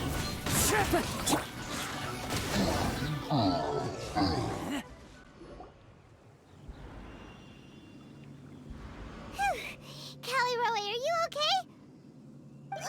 What's that? It's a huge water droplet. This is exactly what I saw the other day. Huh? Why are you all looking at me like that? Oh no! My body... is it... That voice is definitely Callie Roy's. How did this happen? Please wait a moment. Oh no. Did I use up too much energy? How did you... What's going on here? Miss Callie Roe, are you some kind of adeptus? No. I'm so sorry for deceiving you all for so long. Actually, I'm an Oceanid who flowed here from Fontaine long ago. What's an Oceanid? Ah, the Grandmaster has mentioned them before. The Oceanids were the familiars of the former Hydro Archon. They all fled Fontaine after the Archon died and settled across the world. That's correct. Though, to tell you the truth, I can't even completely recall how I found myself here. I have a vague impression of my ancestral home, but I can't recall clearly anything I saw on my journey. All I know is that by the time I arrived in Mondstadt, I had lost most of my power and couldn't even sustain a physical form. Eventually, I settled in a place called Springvale, where I slowly began to regain my power. Springvale is a serene and beautiful place. The water that flows through there is clear and pure, just like the hearts of the people who dwell there. So you're the Spring Fairy of Springvale? Yes, Diona, and I remember you too, you know. When you were little, you often came to the spring at night to speak with me. Really? You're not messing with me, are ya? I always thought that was just a local legend. Your favorite little pillow, the fish one? Its name is Bubbles, is it not? Yep! All those childhood memories. So they weren't just a dream. So, if this is true, then all those things written on the leaves... I see. So you were the ones who found my leaf. Well, you are correct. The Spring Fairy and Heart of Clear Springs is me. No wonder you were asking us so many questions about it. So, the boy from the story... is Finch. I always loved listening to people's dreams, and still do to this day. Whether they're beautiful, sad, or filled with emotions I couldn't understand at the time. One night, a little boy came to the spring.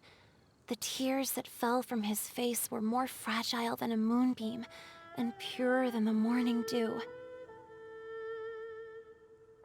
I like humans, and wanted to understand them better. I also wanted to make sense of the feelings contained in his tears that were, then, a mystery to me. Yes, we often met under the stars, sharing our stories with one another.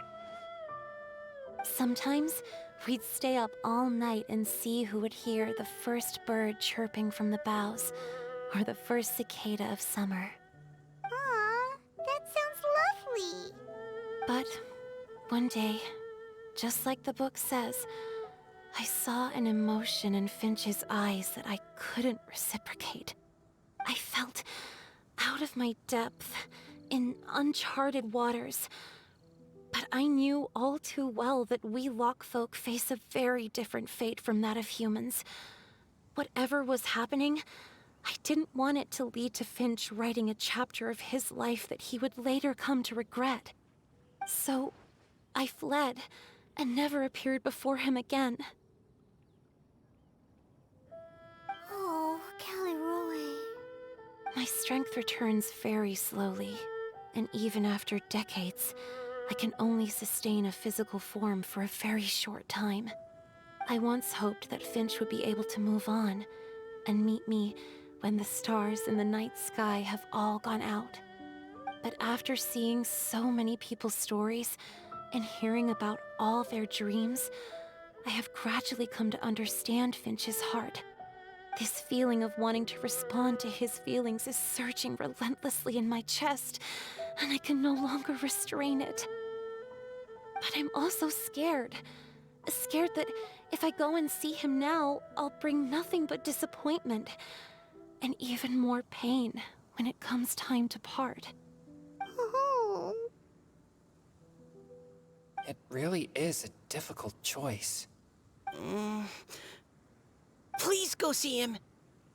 Huh? I know Grandpa Finch, and he's a really kind person. When I was struggling to learn how to draw maps, he was always encouraging me, telling me not to give up, always keep trying, and get out there and have some adventures. He often tells me stories about his past, but I've never once seen a look of regret or sadness in his face. And even though Grandpa Finch loves adventures, he still stands there by the spring, every day, as if he's waiting for something. I believe that he's serious about his feelings for you, Miss Caliroe. He's never stopped hoping that he'll see you again one day. So if you want to see him too, then what are you waiting for?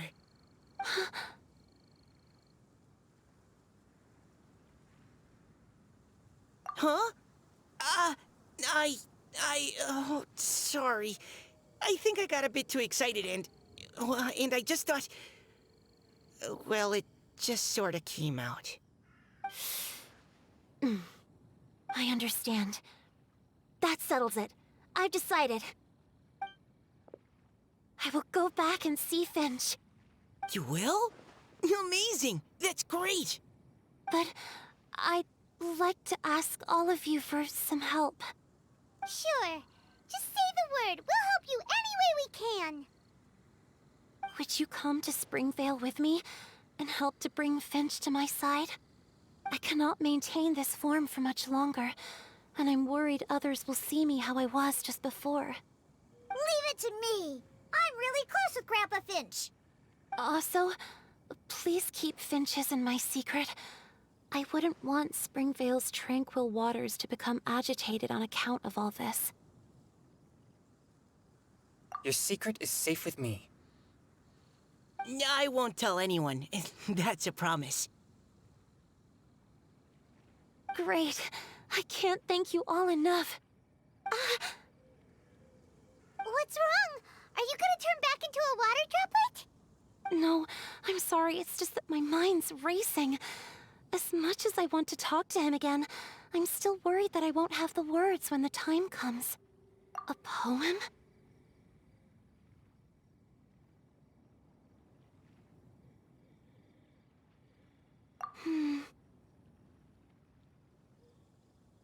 Okay, good idea. I'll write him a poem. And it will be called Heart of Clear Springs.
You okay?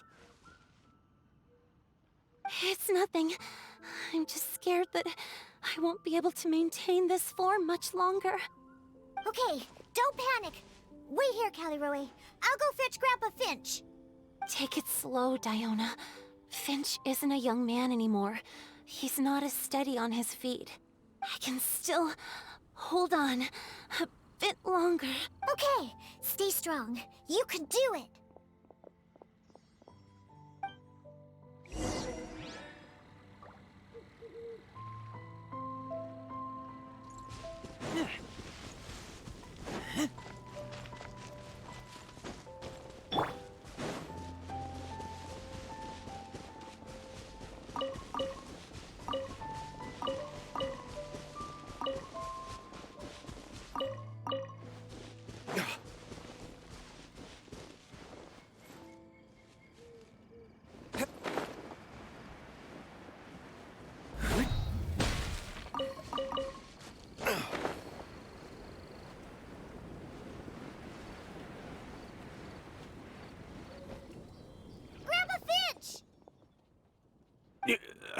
Is that Diona? You're back early today. Today's your special day, Grandpa Finch. Can you come with me? Oh? Well, where are we going? Over there, to the waterfall. Did you catch a nice little fishy? Just come with me already. This is extremely important. But I promised your father that I'd go... Grandpa Finch! All right. All right. No need to get worked up. I'm right behind you. That's more like it. Now come on, I'll help you. Draft's daughter is just like him when she's on a mission.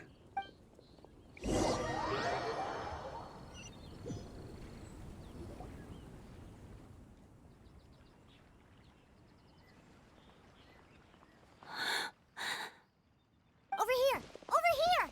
It's okay, Grandpa Finch. Take your time. What's all this? What are all these people doing here? Even Mika's here? How's work been going lately? And even some friends from abroad, if I'm not mistaken. You do know that today's not my birthday, don't you? Greetings, Mr. Finch. My name is Chong Yoon.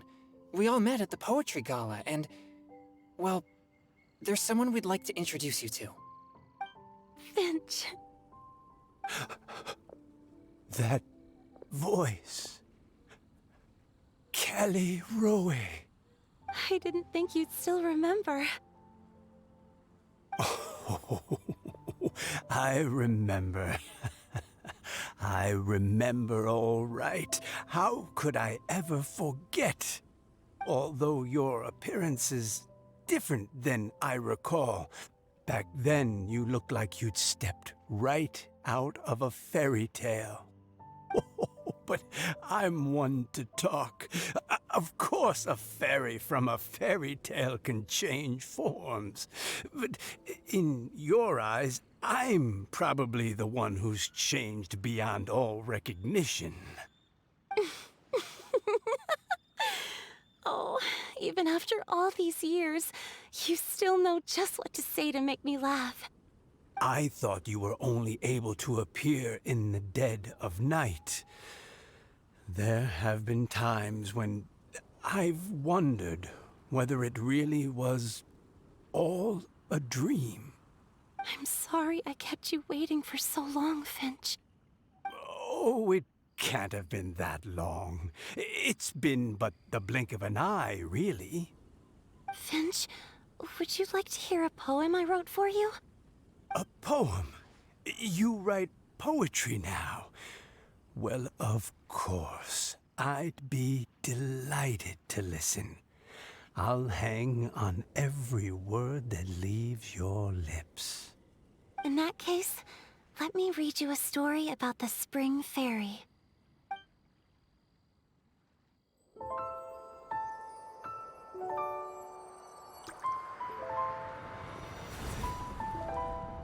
Far from my native land I roamed. In streams I slept, many seasons I met as the sun set and rose. I I searched for a garden to call a home, and the moonlight ebbed as the water flowed. A soft breeze beckoned me unto a spring. Sleep, weary wanderer, your journey is over.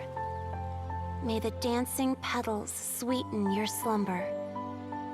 At dawn, I hummed the melody of a distant stream, and the songs in the night serenaded my dreams.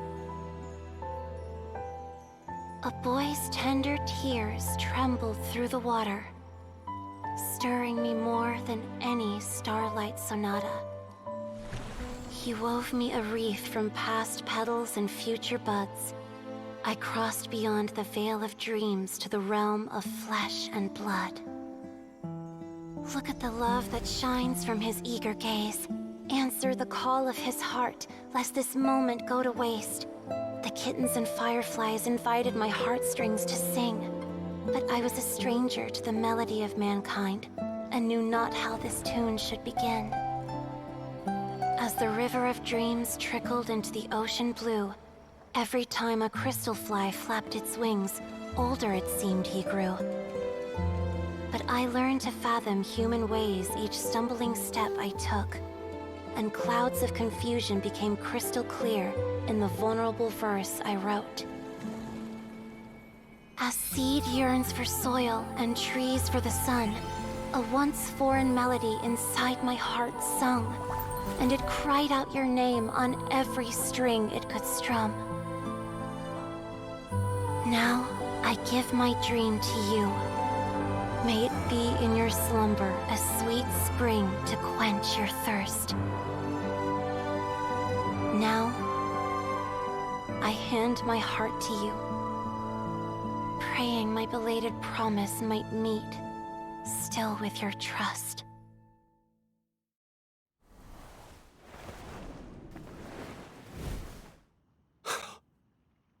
Yes. This is how I remember you from when we first met. All those years ago. It really has been a long, old time, hasn't it?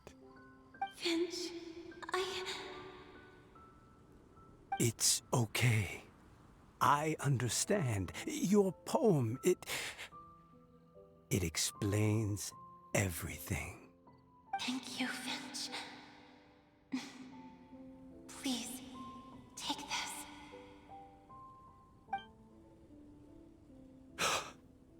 It's so beautiful.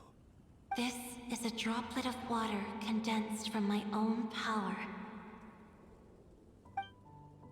Finch, I don't have a physical form like humans, and I can't stay by your side. I don't know how long it'll be before I can change back into human form again. But as long as this droplet remains with you, our hearts will always be connected, no matter the distance between us. I will always be one with the spring. From this day onwards, if you call me, I will meet you in your dreams.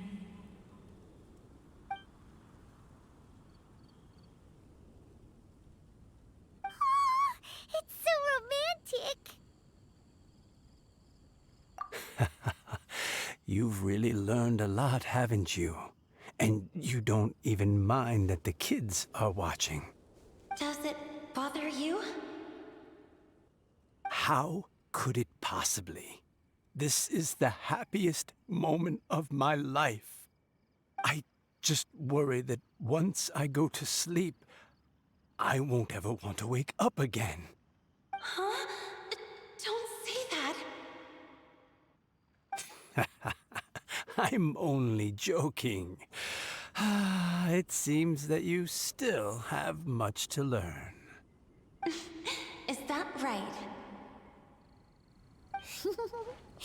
Grandpa Finch and Kelleroy look so happy. Oh, what a perfect moment. Diona, thank you for fetching Finch for me. I've never forgotten you either. I used to to chat with you a lot. Wasn't it ever annoying? Of course not. You are one of the truest friends I have in the entire world. That's why I gave you your gift, so that a part of me could always be with you. Huh? Wait. So is Diona's ability to mix delicious drinks from disgusting ingredients a blessing from this water spirit? And if so, is it also possible that my pure yang spirit is a gift from some being?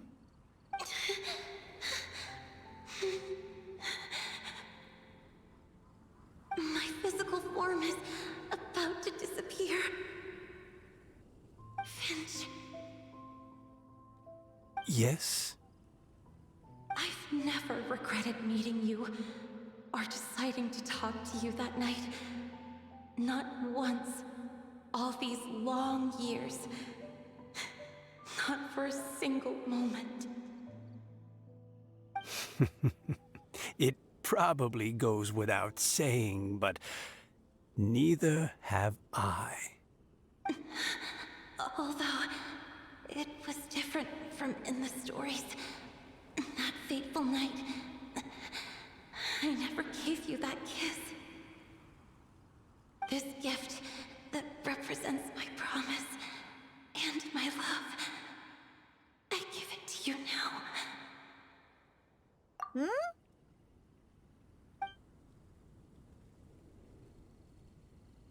It's okay, everyone. She's gone now. What? But Paimon didn't get a chance to say goodbye. Grandpa Finch? Don't worry now. She hasn't gone far. Just like she said, she'll always be one with the spring. By our side and in our dreams.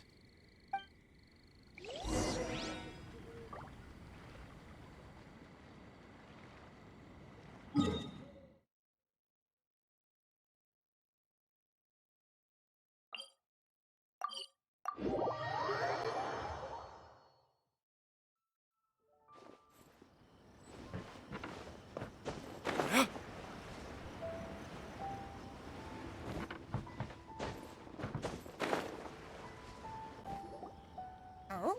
Hey, you're all back! And it looks like you're in much better spirits than before. Hu Tao's a step ahead. She's already talking about printing a poetry anthology. She said she can't wait for everyone's final words because I'm itching to pull the trigger. By which I assume she meant she eagerly anticipates receiving everyone's freestyle poetry submissions to help her close the deal. Where have you all been? I've been waiting here forever. Perhaps they lacked sufficient inspiration and wished to have an emergency communion with nature.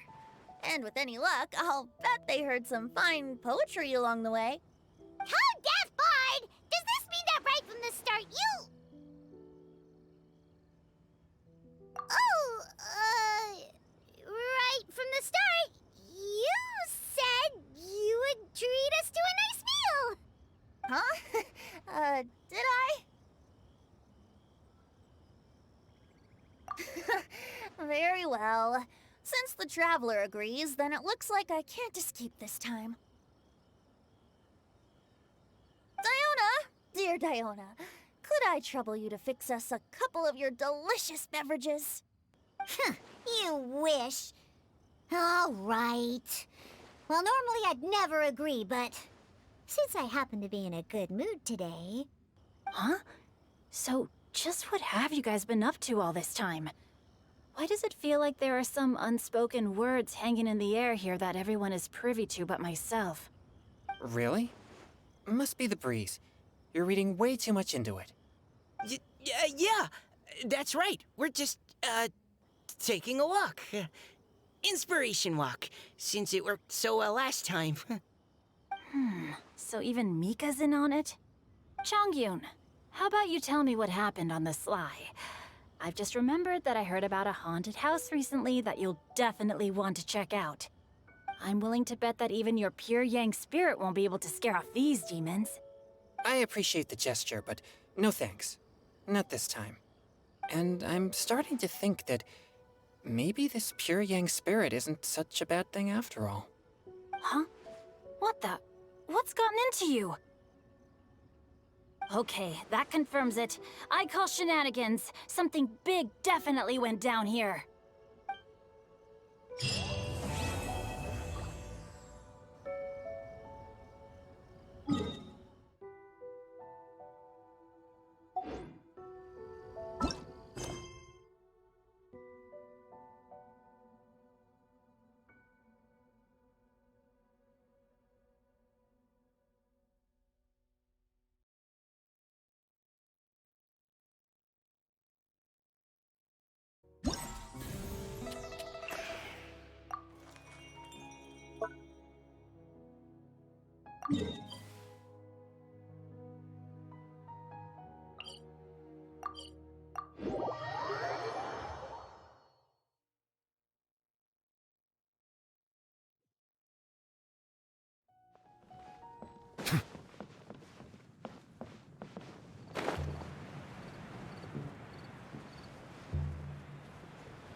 Melusines are beautiful creatures. They are the pride of Fontaine. Be sure to befriend them and cause them no harm.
I see the value in my own work, but I also see the meaning.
One with nature.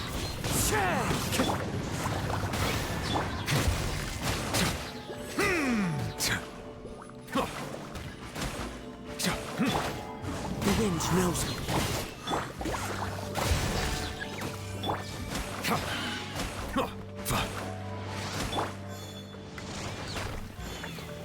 Into the wind.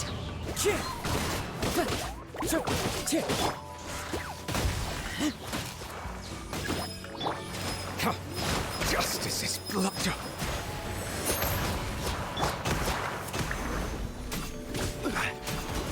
That hurts! One with nature.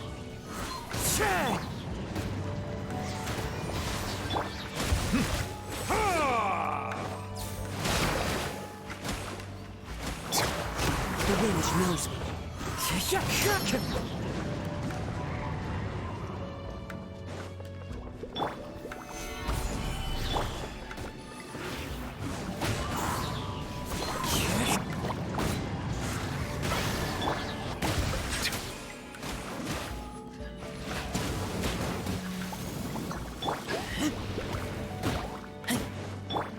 Into the wind.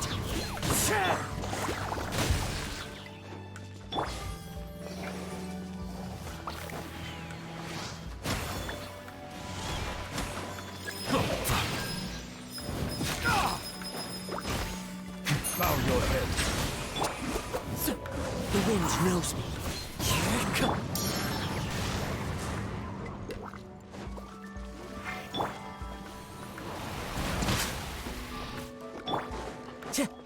Into the wind. Gather. Settle down. The wind knows me.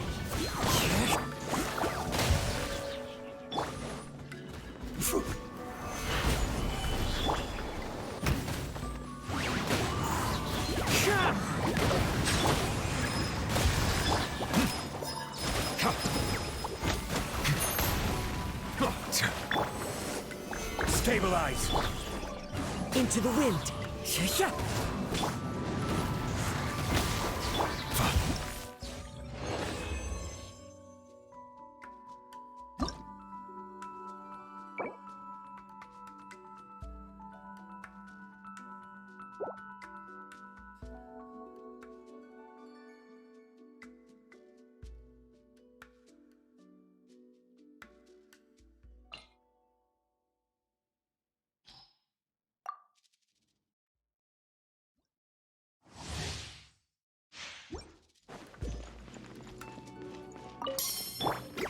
Gather. Bow your head.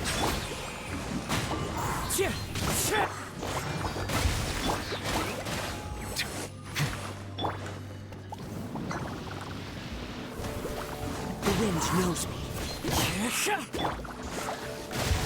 Silence.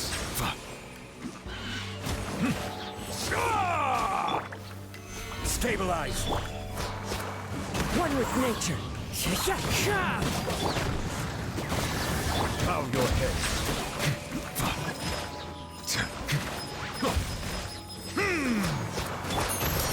Solidify!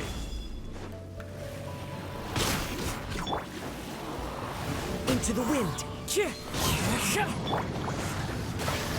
Silence!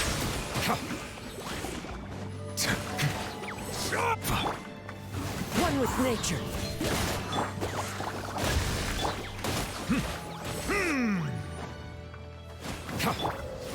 Stabilize! Into the wind! Bow your head.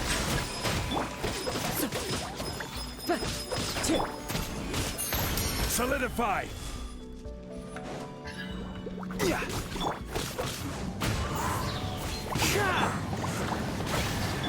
Silence!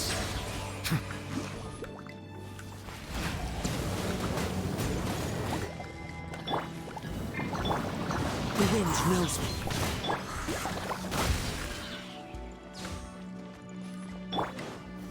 Gather! One with nature. Bow your head.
Solidify!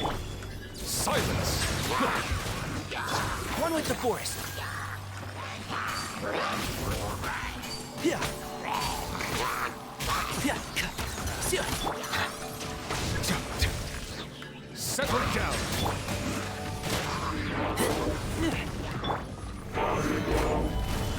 And shroud. Yeah. Right.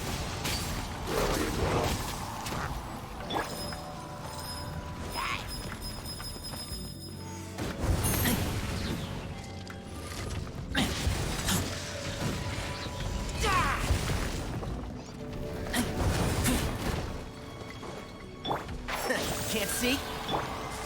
Gather! Silence!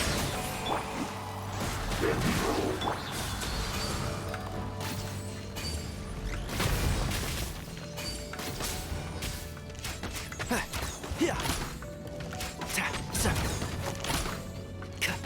And shroud. Yeah. Right. Yeah. Keep up. Right. Settle down!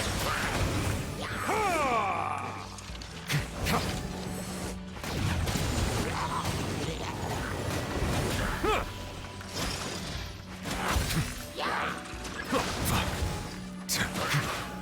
Silence!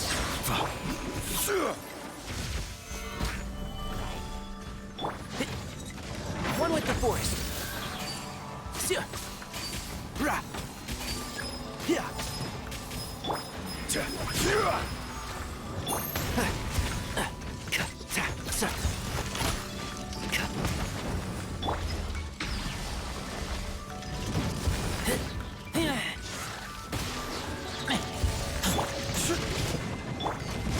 Settle down.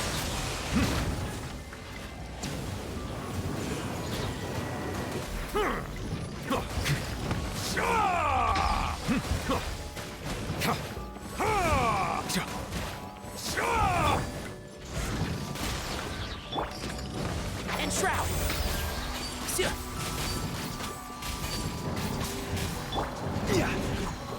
Solidify! Silence!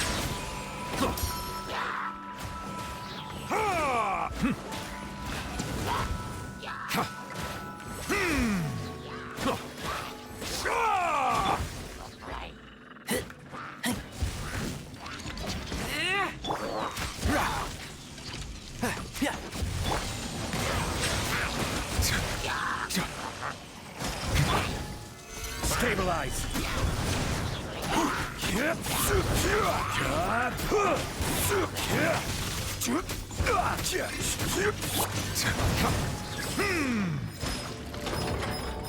Bow your head.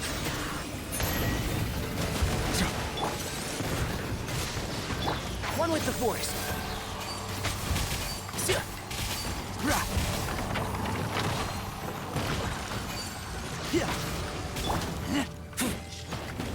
Settle down. Solidify.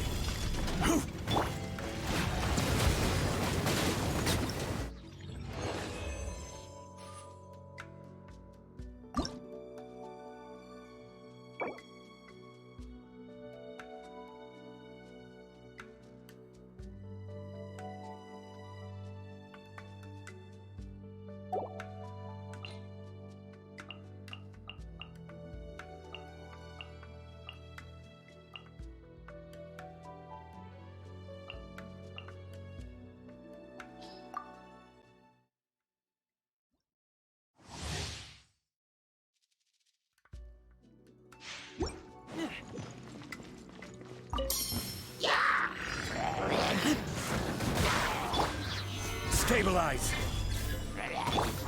The wind knows me. Time to go.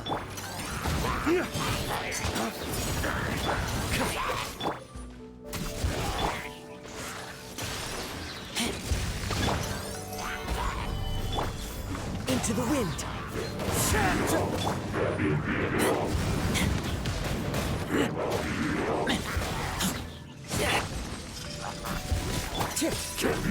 One with nature.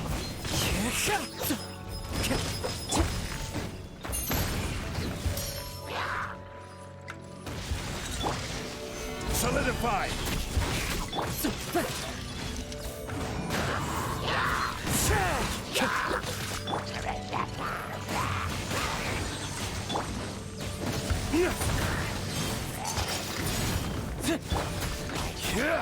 Stabilize!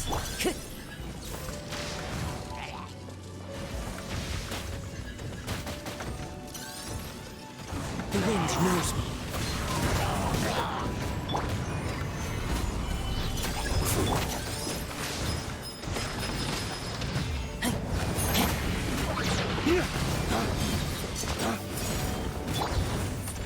One with nature. Solidify!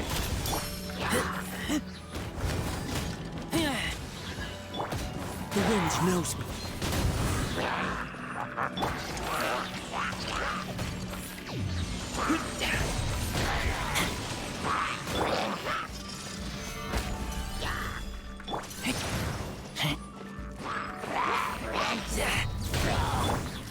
Into the wind.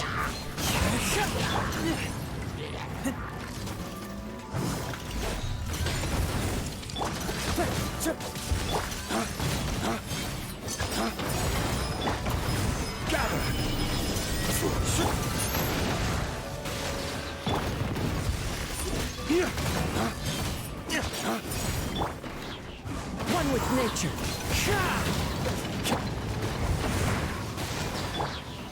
Solidify!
Solidify! One with nature.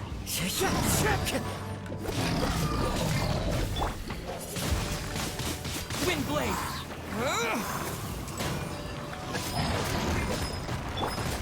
Into the wind! Fallen leaves, adorn my night!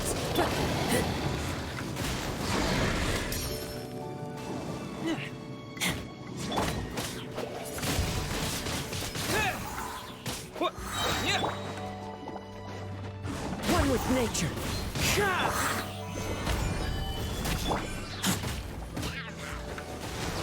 Time to go! Wind blade! The wind knows me.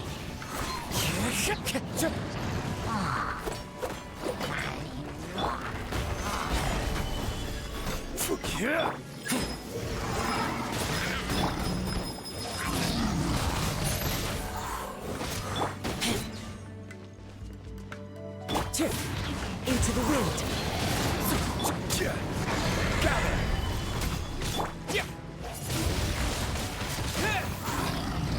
With the wind.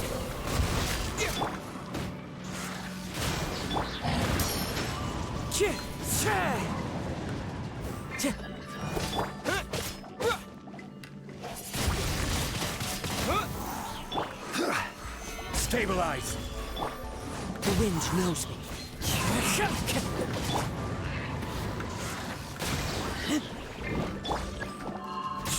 This is order. Solidify.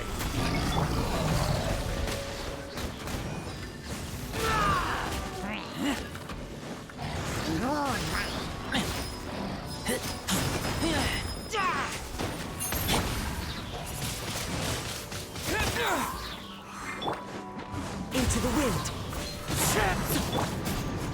Gather.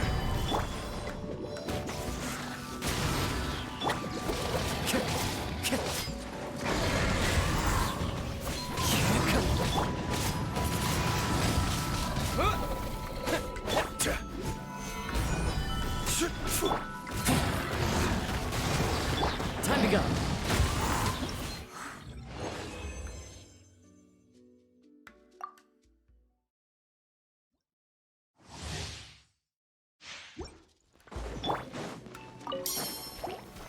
Solidify! Wind blade! One with nature!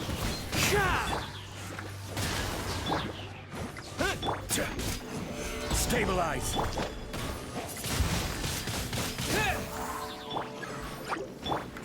The wind knows me.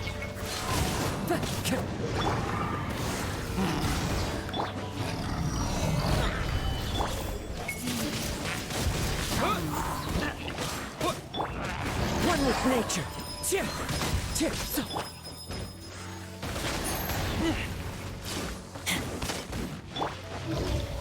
Solidify.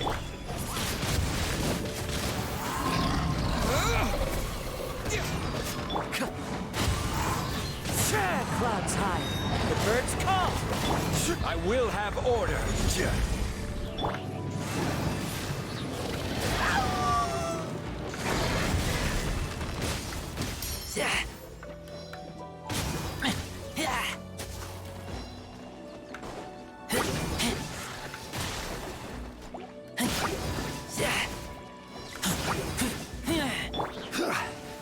Gather.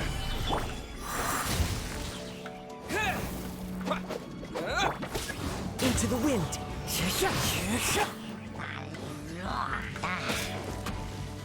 With the wind. Stabilize. This is order. The wind knows me.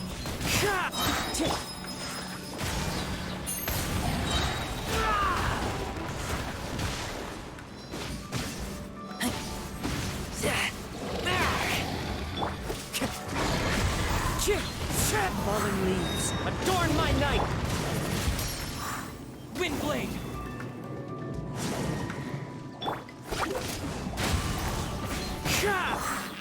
Gather!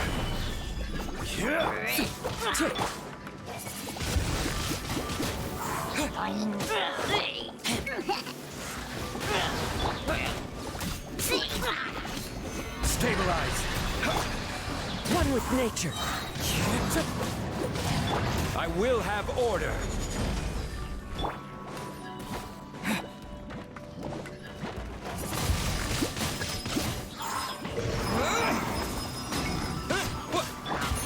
Into the wind! As one with wind and cloud!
Osmanthus wine tastes the same as I remember.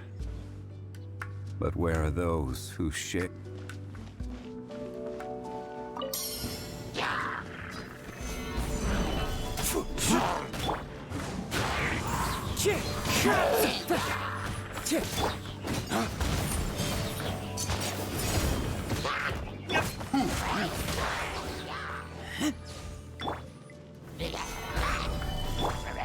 The wind knows me.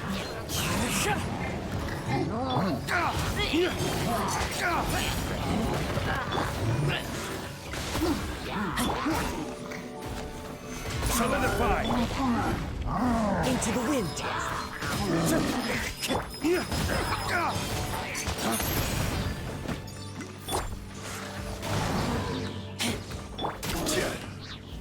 Stabilize!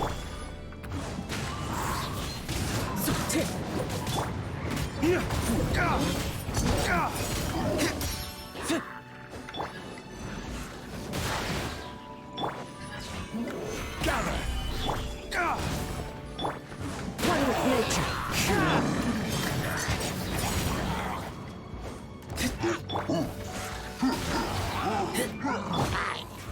Solidify! Into the wind!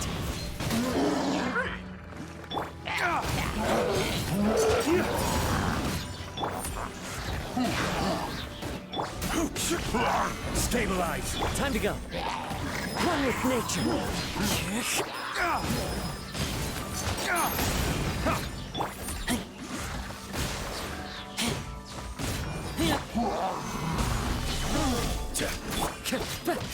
The wind knows me.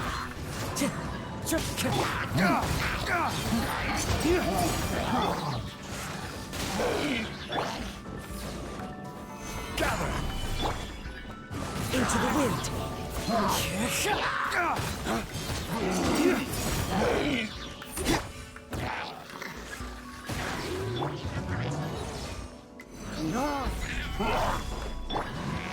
One with nature!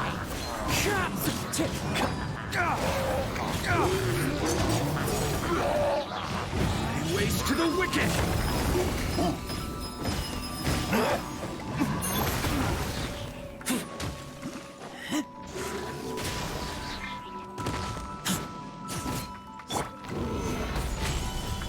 Order guide you. Into the wind! Clouds high! The birds call! Dawn, break forth!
with nature.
I see the value in my own.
But I also...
Bow your head.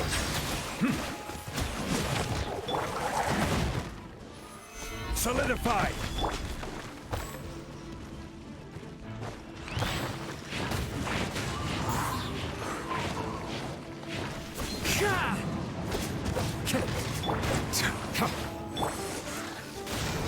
Settle down!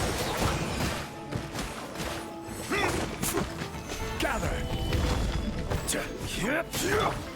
Into the wind!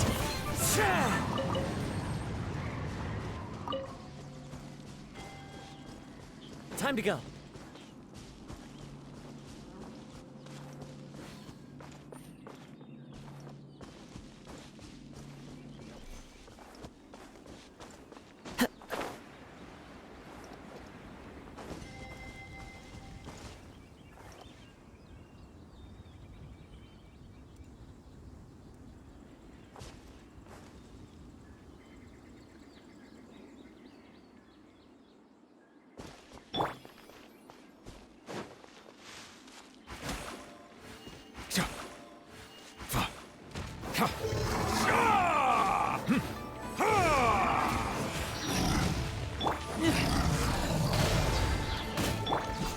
Stabilize!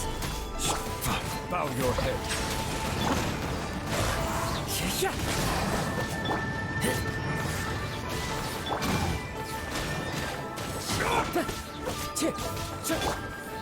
Gather!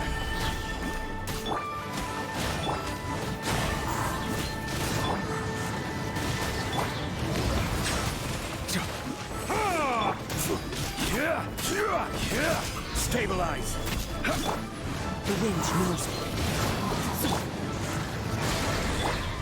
Settle down!